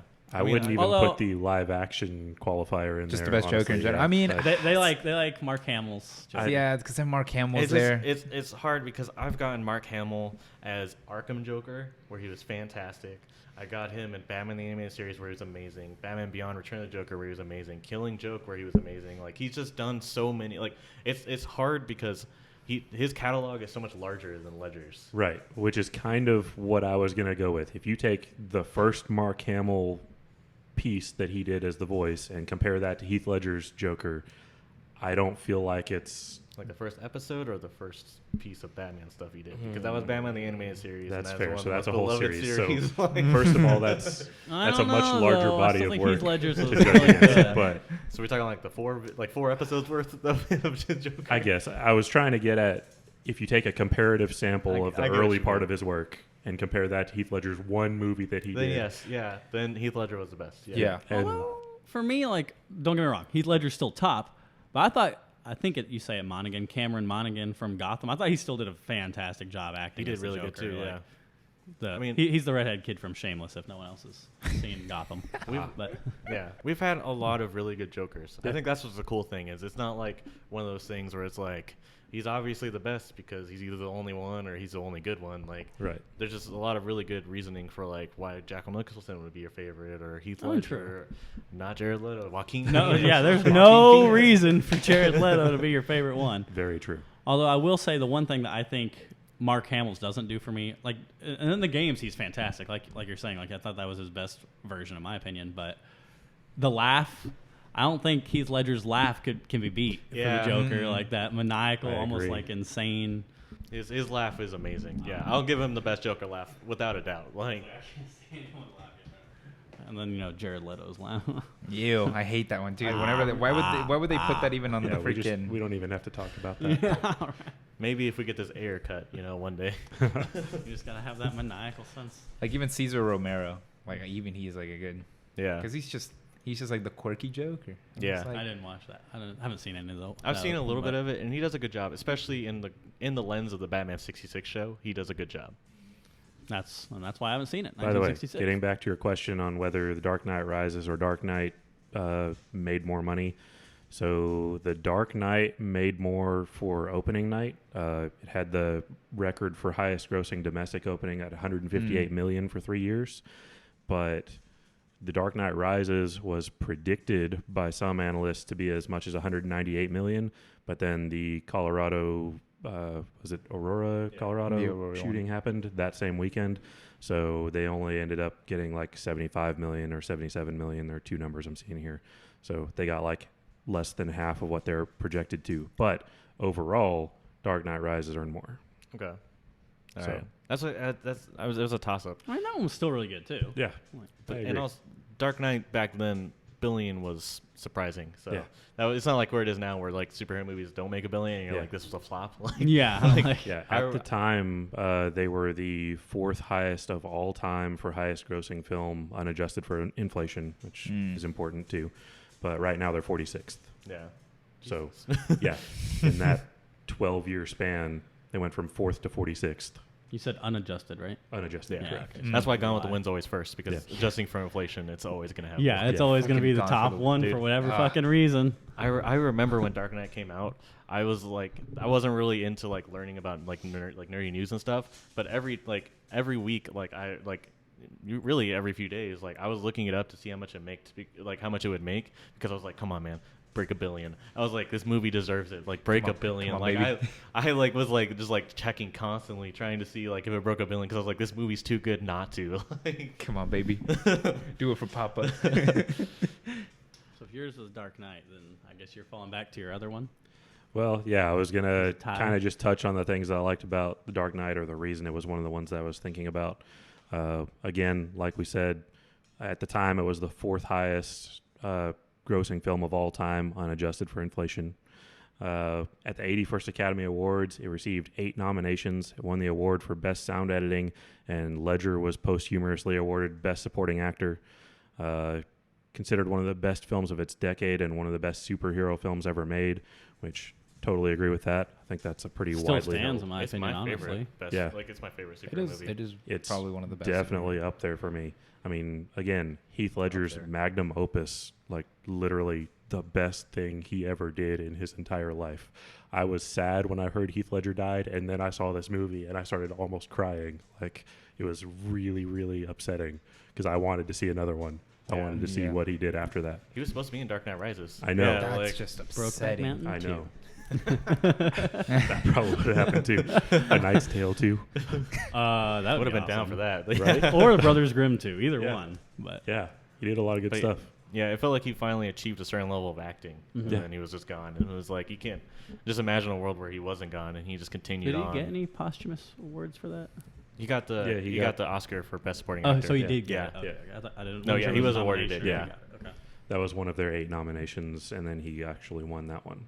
So that was awesome. To prepare for the role, he actually lived alone in a hotel room for a month, formulating the character's posture, voice, and personality, and kept a diary in which he recorded the Joker's thoughts and feelings, and eventually generated a voice that was very different than Jack Nicholson's character, which I thought I didn't think it was going to be that difficult. I thought he was going to kind of go off things that had been done before. I was happy that he didn't. He found his own voice, and I think it was better. It was just awesome. So really, it's more, I think the movie was great. I loved Heath Ledger. That was my favorite part probably of the whole movie, was just Heath Ledger's portrayal of the Joker. It was amazing. And then with The Dark Knight Rises, you get to see a little bit of some of the backstory with the Pit and Bane and Talia al Ghul, who kind of comes in at the end. And then that, of course, opens up a whole world of possibilities for future movies where you can do stuff with Batman and Talia later, because I think they have future conflicts in the comics. I'm not really sure about that. I'm not very... Oh, she died in the movie. Did she not die? She dies in the movie, yeah. Oh, I didn't think she Yeah. did. No, yeah. She dies from the car crash that they do. Yeah, to get to the bomb. Because she's like, remember, she's like laying on the seat, Yeah, I remember and she's that. like, "It's too late. You can't stop the bomb." Like, Yeah. because it was. Is that the scene that College Humor was making fun of? Yeah. Fun of when they did Yeah. that? Okay, so now I don't know how... was it Damian Wayne, her son? So, is gonna, so in the Christopher Nolan universe, he doesn't exist? He doesn't Okay. exist. Mm-mm. Yeah. Okay. Because yeah, I know. Okay, well, There's Honestly, a lot I'm- there's a lot of reasons why Damian Wade doesn't exist in that universe. He also was like relatively new. They didn't introduce Damian Wayne until 2008. So oh. yeah, he wasn't like big enough to like. Wasn't that movie like didn't it come out in 2008 or something? Dark Knight Rises Dark was Knight. 2012. Yeah. Oh, Rise. Yeah. Yeah. Dark Knight was 2008. Yeah. It was 5/8/12. Yeah. So Honestly, when I saw The Dark Knight, I didn't even know Batman Begins was a thing. I thought I was watching the first one. Yeah, that's such a. And then I that's saw such a then I fucking saw good the it third one, which I thought was the second one. And people kept saying trilogy, and I'm like, well, what about the third one? And they were like, you mean the first one? Ah. I'm like, oh, well. yeah, see, that was during the time that my brother-in-law worked at a movie theater and I worked at a arcade across the street. Oh. So if I got off work beforehand, then I'd walk over there and watch a movie or two, and then we'd drive Good home. life. So it's pretty great. We're getting closer to Okay. piecing down your carbon date here. Yeah. Arcades, All right. cassettes. Does that tell you how old I was when I worked at the arcade? So I mean, I Arcades are still around, man. feel Man, like look, shut up. I feel like you have a gap in your logic here. Let me piece this together, okay? Fucking newbie. He's got a whole board in his room with like freaking strings attached. I got all like the way strings around, attached. Okay, like- cool. But the strings don't have any logic. Like they're not actually. I mean, no, linked to they're each still other. all red for unsolved. Yeah. But I mean, That reminds me of 21st Jump Street, where it was like, who made this? Are you autistic? Yes, it is very artistic. Yes, it's very artistic. Yeah, so that kind of took away a lot of the things I liked about Dark Knight Rises, but I did like them going back and redoing Bane. I feel like the first one was that in Tim Burton's series where they had Bane. So that was Schumacher. Schumacher. Yeah. Well, yeah, okay. The same trilogy, but it was Schumacher instead of Hey, Burton. it's a quadrilogy. Quad. Right. Hey, hey, okay. hey. You're right. I hated that first Bane. I thought he was just terrible. That was back when Bane was a dumb brute. Yeah. Yeah. That was So- their popular iteration of him. See, Yeah. They just don't do him justice. He's either really dumb, really smart, Mexican, another form of Hispanic, Middle Eastern. can we also like Middle point out the Eastern fact white. that they did a good Middle job of Eastern making him white. seem like a big dude? Because while he is muscly, Tom Hardy's not very tall. I think he's like 5'10". You know why? It's because he always It's put like- his hands in his little vest thing. I was like, That makes him look bigger. Isn't Christian Bale somewhat tall? Like, shouldn't he have like towered over Bane a little bit? I'm not sure on the height. I feel like Christian Bale may not be extremely tall. Maybe not. Then I don't know. Watch I thought he was Mix. probably around 6 foot, but So I was so like, your two are Bane's Dark supposed to be Knight this and Dark Knight huge Rises? character. Yes. Okay. Just making sure I was picking up what you're throwing down. Yeah, he's like 6 foot exact. Christian Yeah. Bale. So, He's not lying on his Tinder profile. you what? So he's not lying on his Tinder profile. True. Tom Hardy. I mean, That back thing happened in the movie too, right? Yeah. Where Yeah. Bane like dropped him on his knee or whatever. The big so there were two storylines that they really adapted for Dark Knight Rises, and that was Nightfall, where Bane breaks his back, and then No Man's Land, and that's when the world cuts after an earthquake decimates Gotham. They cut off the bridges, and Gotham has to fend for itself. It's also what happens in the last season of Gotham. Yeah, on the show Gotham. Yeah. Yeah, I knew that. It's a big storyline for them. Okay. Yeah, it's also really cool, like in the comics too. So it's definitely worth checking out. Tom Hardy Tom is Hardy's No, 5'9". Bane did show up in Tom Gotham Hardy's too. 5'9". Yeah, Yep. yeah, The more I think about it, the more I remember. I So- liked him in that too. yeah. It was cool. So there's a 3-inch difference between Christian Bale and Tom Hardy. Now with cameras involved, man. I was like, cameras involved. There is a 3-inch difference, but it's the other way. You know, Tom Cruise is like 5'6", but he looks like he's 6'2". That's true. Yeah, they make him really look normal size. I in those freaking movies. love the jokes with Tom Cruise and his height. You gotta move Almost the makes camera all of his a little bit. female co-stars look like tall. You gotta move the camera. Then a you little bit realize, down. well, no, they're both 5'4". Okay. Any more thoughts about Dark Knight Rises? No, I think that pretty much covered it. Yeah, so we can all agree that is the best Batman movie. Dark Knight? The Dark Knight's like the one with the Joker, Heath Ledger. Yes. Yeah. The Dark The Knight. best Yeah. one. Yeah, the Dark Knight. Absolutely. Okay. Awesome. All right, now time for the last segment, which is going to be, just talking about the third act. What do we love the most? For this one, it's going to be pretty flexible, just because there's just a wide variety, and it's not really one series. There's multiple series of Batman movies. So who wants to kick it off first? I guess I'll go with mine. So during the break, or just before the break, I realized that the ending that I liked so much in The Dark Knight Rises, I didn't know that one of the important characters died, or didn't remember that one of the important characters died. That was very important to my reasoning. He rewrote the movie in his head. Yes. During the break, we thought about this, and I think I came up with a good way to work in what I had that doesn't mess with the current movie. So, one of the things that I really liked was the possibility of bringing Damian Wayne into the picture. For those of you who don't know, that is the son of Batman and Talia al Ghul. Basically, it was just a plan with Ra's al Ghul and Talia to have a son that would take Batman's place in the League of Assassins. So, after a night of passion, he ends up being... Tell us more about that. Well, Go into you can use detail. your imagination on that. Look up the College Humor video for more information. And yet another free plug. We got to stop doing that. I'm going to be honest with that one's worth it. You got to check that out. That's fair. So, after the night of passion, he was grown in an artificial womb. So that can all happen where they get together before she dies. Yes, Talia sperm jacked Batman. Yes, she did. She drugged him and raped him, really. But No, it was the I'm- artificial womb part that got me. Not that she raped him and got pregnant by him. So That- like a petri dish baby? Yeah, basically, yeah. Oh, Yeah. okay. Yeah. Poor Damien. You know, That's why I said genetically sperm jacks. engineered, if you want to call it that. Just So continue on, Jay Fred. Resuming. Yeah, so then that opens up a whole world of movie possibilities with Damian Wayne and the League of Assassins continuing on, even though Ra's al Ghul and Talia al Ghul are both dead at this point. I just think it opens up a whole lot, and it's a really interesting segue into new potential movies. All right. Is that the only part of the third act you liked? It was my favorite part. It was what I was thinking about the most until I realized that the way I thought about it wasn't going to work and had to rework it in my head. So, You're not gonna talk about the Alfred and Bruce nod I after mean, he faked his death?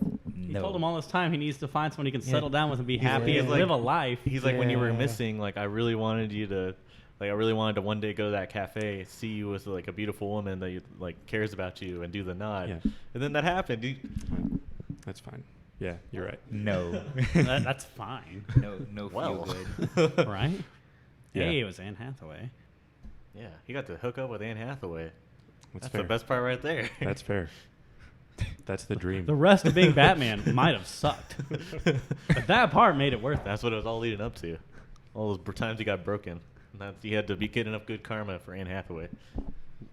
Wow, that's a lot of good karma. Would you be okay with having your spine broken if it got you with Anne Hathaway? Do I come back from it? I was gonna say, do you know that you come back from it, like that you recover? You will, but you don't know that you will. Ooh, and You have to work choose for it. before. Mm-hmm. Ah. You have to work for it. Like Yeah, Batman. like they don't tell you it's impossible that you'll ever walk again, but they say like Okay. it'll take a lot of effort. Like, Is in this scenario, is she rich? I mean, she's So you- a thief, like a world class thief, so we can assume that she's probably got Okay, some I money. mean, if I get a beautiful woman and I get money. Yeah. Yeah. You but already still have the money. You're still Batman. Yeah, you're He lost the money in the end. Oh, did he? Yeah. Wow. Yeah. Did That he was like the- really? I yeah, don't remember all remember that. he lost his house because Fuck, Bane that's right. hacked the stock exchange Yeah. and Yeah. like Also, that's made a bunch okay, of stuff in his name, and it was terrible decision making. You know, I've had things happen in Wells Fargo. Wells Fargo can always reverse things, you know. So I mean, realistically, he could get that money back. I think we're talking about very different quantities of money here. I mean, the If I got $20 I've got versus whatever that was. 200 million. It's practically the same amount. Yeah, you're just Negligible adding difference. zeros, and zero is nothing. So Yeah, but when McDonald's stiffs you, that's different than the stock exchange. Yeah, McDonald's has Yeah. stiffed me before, though. Real talk. Fair. Another enemy to add to the list of this podcast. Yep. How many do we have already? We have Ronald McDonald, I'm coming for you. How many do Disney, we have already? McDonald's. Yeah, we have Disney, McDonald's. Those are the big ones. Mine's HBO. For Kind of fucking Netflix DC. after Jay Frey just like took away the free publicity by plugging everybody else. I didn't take it away. I just said if you want an exclusive, you got to Diminish pay the for it. return. That's fair, though. Right? All right. The hit list is ever growing. Or once again, the third act of that movie, the little nod to Robin again. I Yeah. thought that was very well done. Some people differ on that. I thought that was clever. Like it was I don't know. just a nice little thing. I don't think it was bad. I don't think it was good either. Right, pretty much. I mean, it's Just kind finish of that for you. middle of the road. It could have been done much better, I think, but I appreciate that it was there. Okay. It's- One last thing. What about when Batman finally told Jim Gordon who he was? I like that. Yeah, that was good too. I thought that was a great callback. Yeah. Yeah. I mean, there has to be a appreciate that. part of that where Jim Gordon's like, should have known that. Yeah. But, huh. He resigned the next day because he's that bad at being a police detective. Right? Like, not that great of a detective, are you, Jim? Who Couldn't knew? even see the eyes and tell. Who knew the guy with the most money in the fucking city Was the guy who had all these things And that they- nobody's ever and where seen no before. one's ever seen them in two places But at the the- same time. I mean, Lex Luthor and BBS figured it out like that. Like, it couldn't have been that hard. Think about it. Think about being a guy who's had a storied career, and you don't realize the guy's Batman because of the fact that he has the most money. No, the reason I remember is because 23 years ago, you handed him your coat in a moment that doesn't mean anything to you, Right. and that's what clicks. Yep.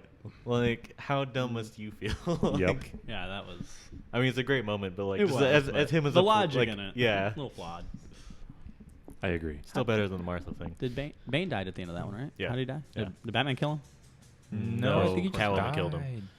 Catwoman killed him because she used the bat pod to shoot. Oh, him. that's right. Because Bane was like, Because he couldn't do it, so Yeah. she had to step in. because you remember he was like in pain because Talia had stabbed him, and like she was like, let him burn the city, and Bane's like, I'm gonna kill this motherfucker right now. Like, and then Catwoman was like, no, you fucking don't. Like, that is my hubby, and I don't appreciate you coming at him like that. Right? Kitty got claws. And rockets. Also, yes. And a spandex leather suit. Don't forget that. That is a very important piece of the puzzle.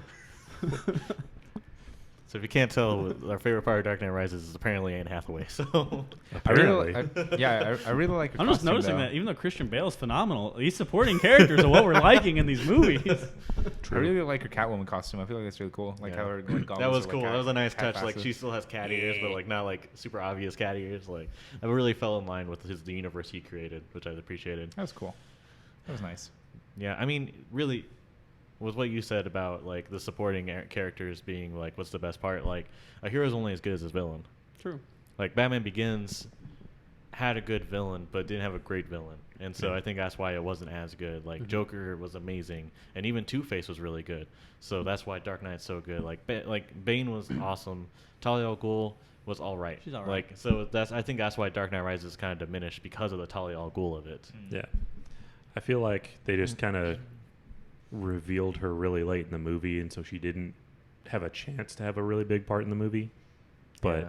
If like after he blew up the football field, if like it was like Talia al Ghul showed up, and then Yeah. like it'd be like okay, like yeah. or like maybe at the prison after Bane broke his back, Yes. because then it That- would have been even more emotionally devastating. That Yeah. actually would have been the perfect time. Yeah. I agree. So. But they didn't. So Yep, that's what happens. But in our fan production, that's so who's going to play Batman in that?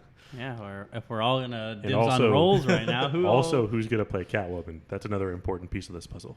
Don't immediately look at me. That's a fair question though. Like, if you were gonna play one character in the Batman universe, who would it be? I mean, we know Tyler's. That's an easy one, but what. Batman.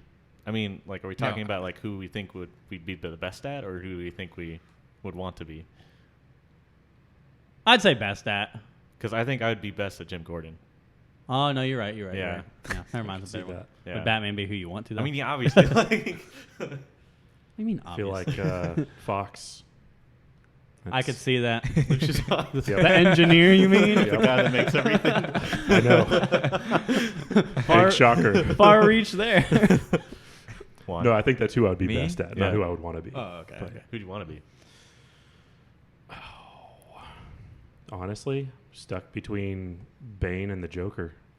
I love both of those characters. You got to look for Bane.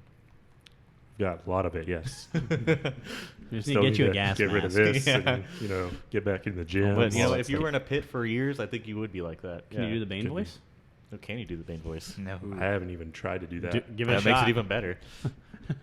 This might be Go, baby. embarrassing for us. Risk it. Anytime you do the Bane voice, Give it a shot. It's embarrassing, but it's awesome. You think the darkness is your friend.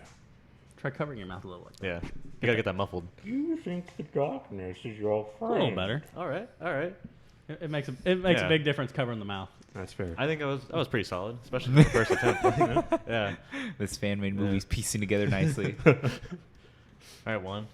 Who would I? Like, who would you be, and who would you want to be? If you're being realistic with yourself. I'd be Two-Face, but I'd want to be Joker.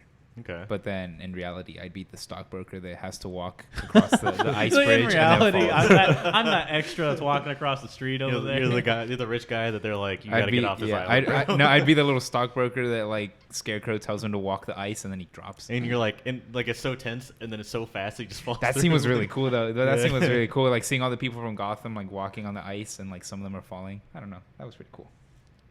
All right, Derek. This is a tough one. It's a toughie. You know what's really sad is I feel like this movie's not gonna have a Batman. What? I feel like this movie would not have a Batman. True. Like for Not me, if we're picking from this group. Yeah. I don't know. Like who I probably would be. I mean, realistically, probably closer to the Joker. Yeah, I Um, can see it. Many You know, episodes. surprising no one, even Yeah. the people who only known you for 4 episodes. right? Like the chaos and everything else. I was like, probably would end up being Joker. But as far as who I want to be, I mean, obviously Joker would be a top pick too. I don't like the character as much as I like the idea of Two-Face, like the whole game, like a game of chance kind of Yeah. thing. I'm really big on that. Like, so that'd be a good second pick. But no, yeah, Joker probably for both answers. Yeah, I see that. As long as we're not talking like Jared Leto Joker. No, we're not. I wouldn't No, fit we're- into that kind of no, Joker. We're talking about Jared. You're Leto. definitely you're the I don't- chaotic one. Yeah, I don't got the swag. Yeah, you're not the gangster. Yeah, no. Or I guess No, the I could be the thug. anarchist though. I would The say probably the psychopath. thug is Jared Leto because the gangster is Jack Nicholson's. Yeah. Yeah. Well, they called Jared Leto as the psychopath. But I was like, they're all psychopaths. Like, Yeah. like I'd say the thug would probably be. Yeah, I would say the call thug him. because that's just what I got the feel from him. Like, Yeah, like like it's not like no. I mean, they're all psychopaths. They all do like I mean, fucking Heath Ledger's Joker just Like, burned a that's- bunch of money yeah. with If someone anything, on that top is of it. Like, more like- of, that is more of a psychopath than Jared Leto's was. Yeah. Like, Some people just want to watch the world burn. I want to watch money burn. It's like, what are you gonna do with all this money? He just burns it. he's like, you know what's cheap? Everything I use. True. All right. Yeah, that was actually pretty cool. I enjoyed that. Yeah. No Batman. No Batman. I mean, we're just gonna have to go outside the circle for that one. Yep. I can't think of Yeah. anyone I know that would be a good Batman. Like, Freaking Brandon. what? Are we talking about the same Batman? Brandon's Alfred. Or the same Oh, Brandon? no, the same Brandon. You say who? Brandon's Alfred. People who haven't watched the Star Wars episode aren't gonna know who Brandon is. Brandon's Catwoman. I almost said that a minute I'm ago. glad I'm not But then I was Batman. like, I don't know though. Like she's pretty tough. Not saying you're not, Brandon. Okay. Yeah. All right. So third act. I'll go next. I mean, I don't have too much to say on this just because we've talked about Dark Knight so much, but Dark Knight has the best third act in my mind. If we're counting the Joker like battle, like him having to also like fight the Joker and then figuring out that the Joker had swapped the hostages with the like his minions, like trying to figure that out, making sure that the police don't kill those people while also hurting the police, which makes them think that he's a bad guy. Like, and then the whole fight, like, I mean, the lines are great. The, immovable object with the unstoppable force, especially that personification when he was tied up and he like pushed off Upside Like, down. yeah, just like his madness. When he's like making fun, like when Joker's like doing the whole, you want to know how I got these scars, and then Batman's like, no, but I know how you got these, and he used like his little like ninja star gauntlet thing, like was awesome. Like it was just a nice twist on something we'd seen throughout the whole movie. He's like, I'm tired of your shit. I don't want to hear you right now. Like seeing, and I think just, I know a lot of people probably would think that the Joker should be the end, but I think the way they did it with Two-Face was awesome. Like, I mean, granted, making it more personable and making it, the movie started out with Harvey, Batman, and Jim Gordon, and ending it like that, where Harvey Dent's fallen, and having to make that hard choice where Batman takes the fall, so that way all that the good that Harvey Dent stood for still stays. Mm-hmm. The great sacrifice. Yeah, like him having to do that, like that is the reason why you. That's outside of the obvious, like your family. Like that's another reason why you wear the mask, is because sometimes you got to make those choices that are right for the people, but it's gonna make you the enemy. It makes him a hero. He's not the hero that Gotham wants, but it's one that they need. Like I mean, I just think that everything about that is just done really well. And do I think that they could have started off Dark Knight Rises a little differently in that way? Yeah, but you know, you get what you get. But I don't know. I just think the way that they ended Dark Knight was just really well done. I mean, I think a lot of like Dark Knight Rises had a really good ending too, but I think Dark Knight, the third act has always been what always hooks me in a movie, and the third act is really what I love the most about this movie is just seeing, I mean, just everything culminate. I think just this huge battle, just this random game of chess that they were really playing, and then just seeing it all come to a head, seeing him not kill the Joker when in reality he probably should have killed that mofo. Oh, like. Yep. It just exemplifies everything that I love about Batman and Joker, and it just puts Batman in a situation where he has to use his mask for a good reason for Gotham, but it's not good for him. And I just think just all of that just culminates into a great third act for me. Oh, yeah, I agree. Mm-hmm. And kind of like go off your point about like the whole, like, you know, Two-Face chiming in to be kind of like that end of it all. It's like, I mean, that kind of, I mean, Joker's character and his, I guess kind of his story, his whole, what do you call it? I guess maybe a philosophy isn't like complete or realized if Two-Face doesn't fall. Like that's his whole thing is like anyone can be corrupted. The world is full of chaos. Like this. Like, so if Two-Face hadn't done that, like Joker's whole like ideology is never like realized, never complete. But I'm trying to think of what I would go with if not trying to steal from one of you two. I mean, I guess I'll go back to Gotham. I mean, Gotham had a pretty solid end. I mean, it's about how you'd expect. I mean, it's obviously just a big setup for the story of Batman. So, I mean, like, all the villains are in their right places. They're all, like, there's a basically time skip involved, just for everyone who hasn't seen it. Yeah, there is a time skip involved. Yeah, it does jump forward to later on when Batman, he has grown up and actually become Batman. And you get to see him actually in the suit as Batman, like, looking over the city. But I just like it because, like, they do go through no man's land, and, like, it ties up a lot of loose ends and kind of leaves off where any Batman story really could pick up because all the villains are there. So from there, they left a ton of opportunity open to continuing on any other. They took on, like, if they want to do another TV show or anything else. But, I mean, I have to agree Dark Knight was probably the best one, in my opinion. My turn? Yeah. I'd have to say the third act of Apocalypse War would be, a good one for me. We're not doing the DC animated ones, though. We're not doing the DC animated we're doing ones? a different episode for DC animated. Come on, bro. Apocalypse War I can't remember if you were here for that or not, but I'm still blaming you. No. Stick with it. Apocalypse War so good though. Anyways, and you'll get to talk about it. Just not today. Today, yeah. Well, guys, in other news, I guess that means he'll just go fuck himself then, huh? This is a toughie now. Right. So it would be because I'm gonna say the same thing, because Add your insight. Because no one's going to choose the older ones. Come on. No, you know what? Freaking third act of Batman v Superman. That's what we're gonna say. All right. Okay, let's talk it. All right, tell us more. Pray tell. I don't know. I really liked. I guess the one thing that I did like about Batman versus Superman is that they used, I guess, older Batman. Okay. Because you never really get to see that all too much unless it's like animated. Whenever it was Batman versus Superman, it was animated, and he had like the big. I think they actually like drew his suit off of Batman versus Superman, like the big, like bulky, like metal suit. Yeah. I thought that was pretty cool. I didn't like the way they portrayed Batman per se, like his voice changing thing. I mean, it's a lot better than like. Yeah, it's a lot deeper than like deepening your voice, but the third act of like how they all like come together and they're fighting Doomsday, and like Batman's still like, even though he's like just a normal dude in a suit and like a big metal suit, he's still like pulling his weight against Doomsday. He's not even in the metal suit for that part. He's not? No. Oh my He's- god, he's he is. not He's even in the in his latex. car. Yeah. He's in the latex. Remember because Yeah, Wonder 'cause Woman it- showed up and is like, Yeah, "Is he's she like- with you?" And he's like, "I thought he was with you." That's right. He's in the latex. But yeah, he was still like pulling his weight.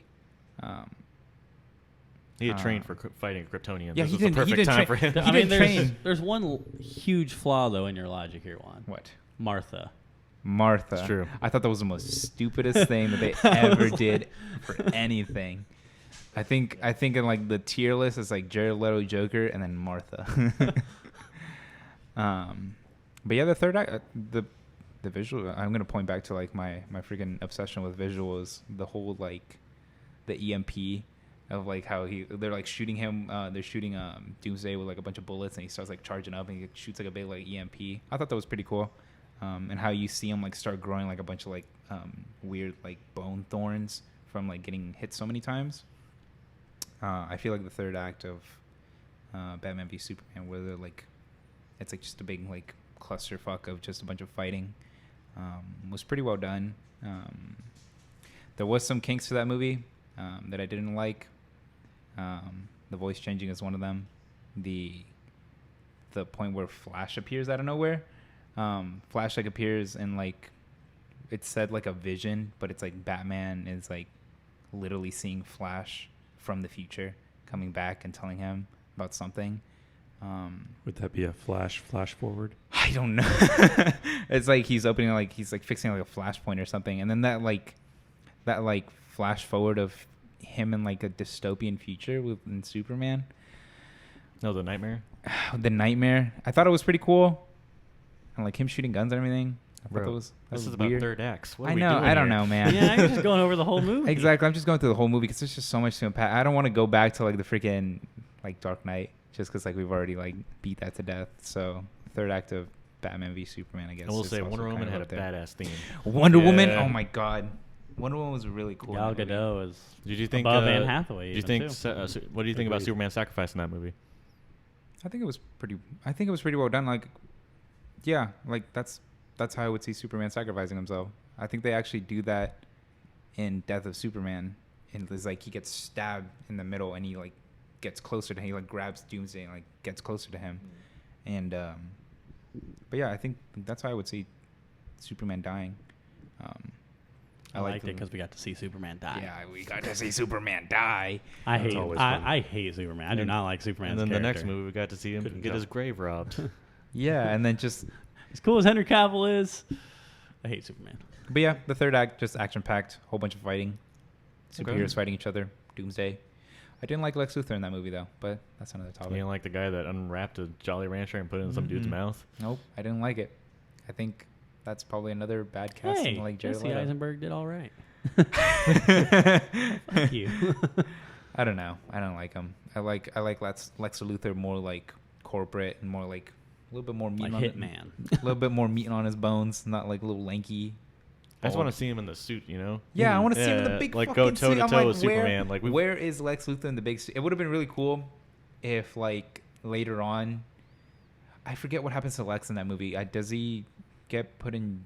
Yeah, because he gets put in jail. He gets put in jail, and 'Cause that's then when he becomes bald. Batman's like, I'm Batman. gonna brand you, and he's like, It'd be really "No, cool. Don't. It would have been really cool if instead of that, they show him coming out of jail and him like building a suit, and he models it off of Doomsday, and that's why the suit's like so fucking big and bulky. Well, I mean, at the end of Justice League, they teased the Injustice League. Did they? So yeah, I didn't really.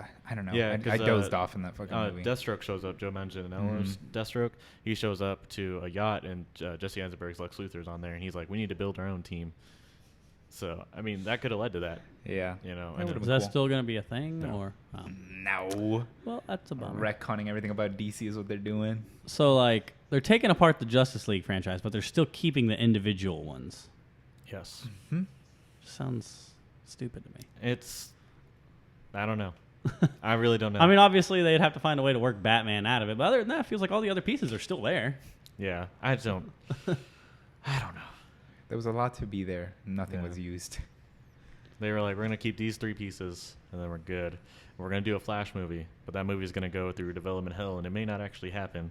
We're also gonna do Flashpoint, so we can change everything. But are we gonna change everything? Like, it's just That's how they get a new actor to play Batman. It's Yeah, just through just- Flashpoint. There's going to be a new actor for Batman. Just use a flashpoint It's and just- just fucking fix it's a everything. cluster, and like all of the news we get is like so contradictory. It's hard to even tell what their actual plan is outside of we're releasing the Batman and Wonder Woman 1984. Like that's about it. Like, Yeah, even Aquaman 2 is up, and no, that is confirmed. that one is. And they're confirmed making now? a movie about the trench. Is it still Jason Momoa or no? Yeah, What's the yeah, it's still trench? Jason Jason Momoa. Momoa. Yeah. What? What's the trench? Remember those sea creatures from Aquaman? Yeah, The ones that like are so they're evil? gonna have a whole movie about them. Yeah. that's James not an Aquaman. Oh, but the fish movie, though? people? Yeah. Oh, So interesting. from what I've heard, is James Wan's going to make a more of a horror movie. Oh, it's James Wan then? Yeah. He's still doing. Okay, I'm down with it. Whatever Yeah. it is. I'll watch anything that He's man either makes. directing or producing. He's at least producing, if not directing. Still, But yeah, so like the news is just so kind of like out there. Kind of like the direction they went with Swamp Thing. Poor Swamp Horror-y, Thing. but Poor Swamp Thing. Probably better done. but you're yeah. like probably not getting canceled after whatever. Yeah. But Poor Swamp Thing. I remember the hype for that, and then they're just like, "Oh yeah, Swamp Thing's canceled." It's like, well, fuck. Yeah. Is it really that bad? Well, that was a little fucky, but Damn. yeah. I thought I read something that some service was picking it up to try and keep it going. So they released it on HBO Max to view, Mm-hmm. and or no, it's gonna be on CW. And people are like, and they're like hoping that if more people watch it, they'll give it a second season. It wasn't a bad show. What happened was like, I think the place that they were doing the location of, lied to them about how much it was gonna cost. So the show ended up costing like 10 times what it was supposed to. Jesus. Yeah, Seems like That's that why would be you the get kind of everything thing in you'd have in a writing. contract. Mm-hmm. yeah. It was something about the finances and someone lying to them about how much it was gonna cost, and then it cost a lot more. Hmm. Okay. Yeah, I don't know, but like that was the main reason was they couldn't recoup that financial loss because it was so much. You know what the problem is? They didn't have an engineer helping them. Do engineers know much about contract law? Actually, yes. Oh, what the hell? Yeah. That mean- and patent law. I mean, mean, We kind of have to. yeah. Okay. But yeah, Cool. back on the topic. That's what I would go with. But my real one is Justice League Dark Freaking Apocalypse War. But that's for another reason. Yeah. We'll talk about the DC animated universe probably in one of our animated animation episodes. Yeah. Just because those are I'm so down with good. that. They deserve their own. We'll watch some with Derek, so he'll be able to get to. He'll know him a little bit more. Yeah, I haven't watched any of the animated stuff. It's Last pretty last good. animated Batman It's I pretty saw good. was Batman Beyond, and that was when it came out on TV when I was like 6. What about Batman Beyond: Return of the Joker? Nope. That one's Oh, great, Return of the man. Joker is actually pretty good. I'm, Yeah. ta- I'm talking, the really skinny one with the big red bat on with the huge Yeah, they pointy came out, ears. They came out with a movie where Joker showed up. Oh, did they? Yeah, no. I it saw the was so TV show good. a little bit when it was on TV way back in the day, before CW33 was a thing. I like It Harley was Quinn in Kids that one. WB. I like Harley Quinn in Batman Beyond. How she's like an old lady, and Yeah. her twin daughters are like the ones that are running around. It's like, leave me alone, Grandpa Harley. And you're like, oh, that's her. That's her, that old Stop lady. blinking, you'll miss it, but it's there. Yeah. Any other thoughts before we wrap up? No, I have nothing. Nah. Wow. That was a lot of sound for no. Couldn't think of anything. I was trying. All right. That's fair. I'm not going to try that hard. I'm just going to say no. All right. Well, I hope you enjoyed this episode on Batman. I know it went a little bit longer than a lot of our other ones do. There's just so much to talk about. Obviously, Batman's my favorite hero, so I talked a lot. So, yeah, no, I hope you enjoyed that. So just to wrap up here, if you enjoyed what we do here, go and check us out on social media. We're on Facebook, Nerd of All Trades. Twitter is NOAT Podcast. Instagram is nerd.ofalltrades. Go check us out. We post there, talk about the episodes, other nonsense. If you really enjoy what we do here and you kind of want to see our other work, go and check us out on Patreon, patreon.com/birchfirstcreate. It will also be in the show notes. There is where we do a lot of extra stuff. We actually just introduced our first Nerd of All Trades tier. This one is the $15 a month, and you get a commentary track that you can sync up with a movie. So eventually down the road, we're going to get some audience input on what movie we talk about that you'd like us to watch and record for you guys. So you'll be able to play it while you watch that. So pretty excited about that. I think our first one's going to be the Dark Knight we're going to be doing for this month. So make sure you go and take advantage of that tier. As far as other things you get from that, there's going to be special episodes. Special episode where your movie pitches, you get to put them in, and we'll be able to read them and talk about them on a special Patreon exclusive episode. So go and check out that $15 tier. You get a lot of other great stuff. Everything that's below it, the live stream, extra episodes, early access to episodes, early access to like my YouTube videos, everything. So go and check us out on Patreon. More patrons we get, the bigger stuff that we can do. So definitely give us a little look. Other than that, if you like us, also go on Apple Podcasts. If you give us a 5-star review, we'll read it on here. That really helps us out because the more reviews that we get, we'll be able to go higher in the algorithm. So that will help more people learn about Nerd of All Trades, which is only going to help us out. Obviously, tell your friends as well. But so that's pretty much everything. Oh, and by special request, if you give a 5-star rating and it's you give us a review, we'll read it on here, and you can specify which person that you want to read it. So apparently Derek will do special voices for you. So if you, I'll do my best. So if you want to hear Derek do like his Bane or his Mickey Mouse, apparently he's trying to get into voice acting. So help him out. Never said that. Never said that. That's what I heard. That's our entire conversation sounded like you were trying to break into voice acting. So we're trying to help you out here. Sounds like a lot of work.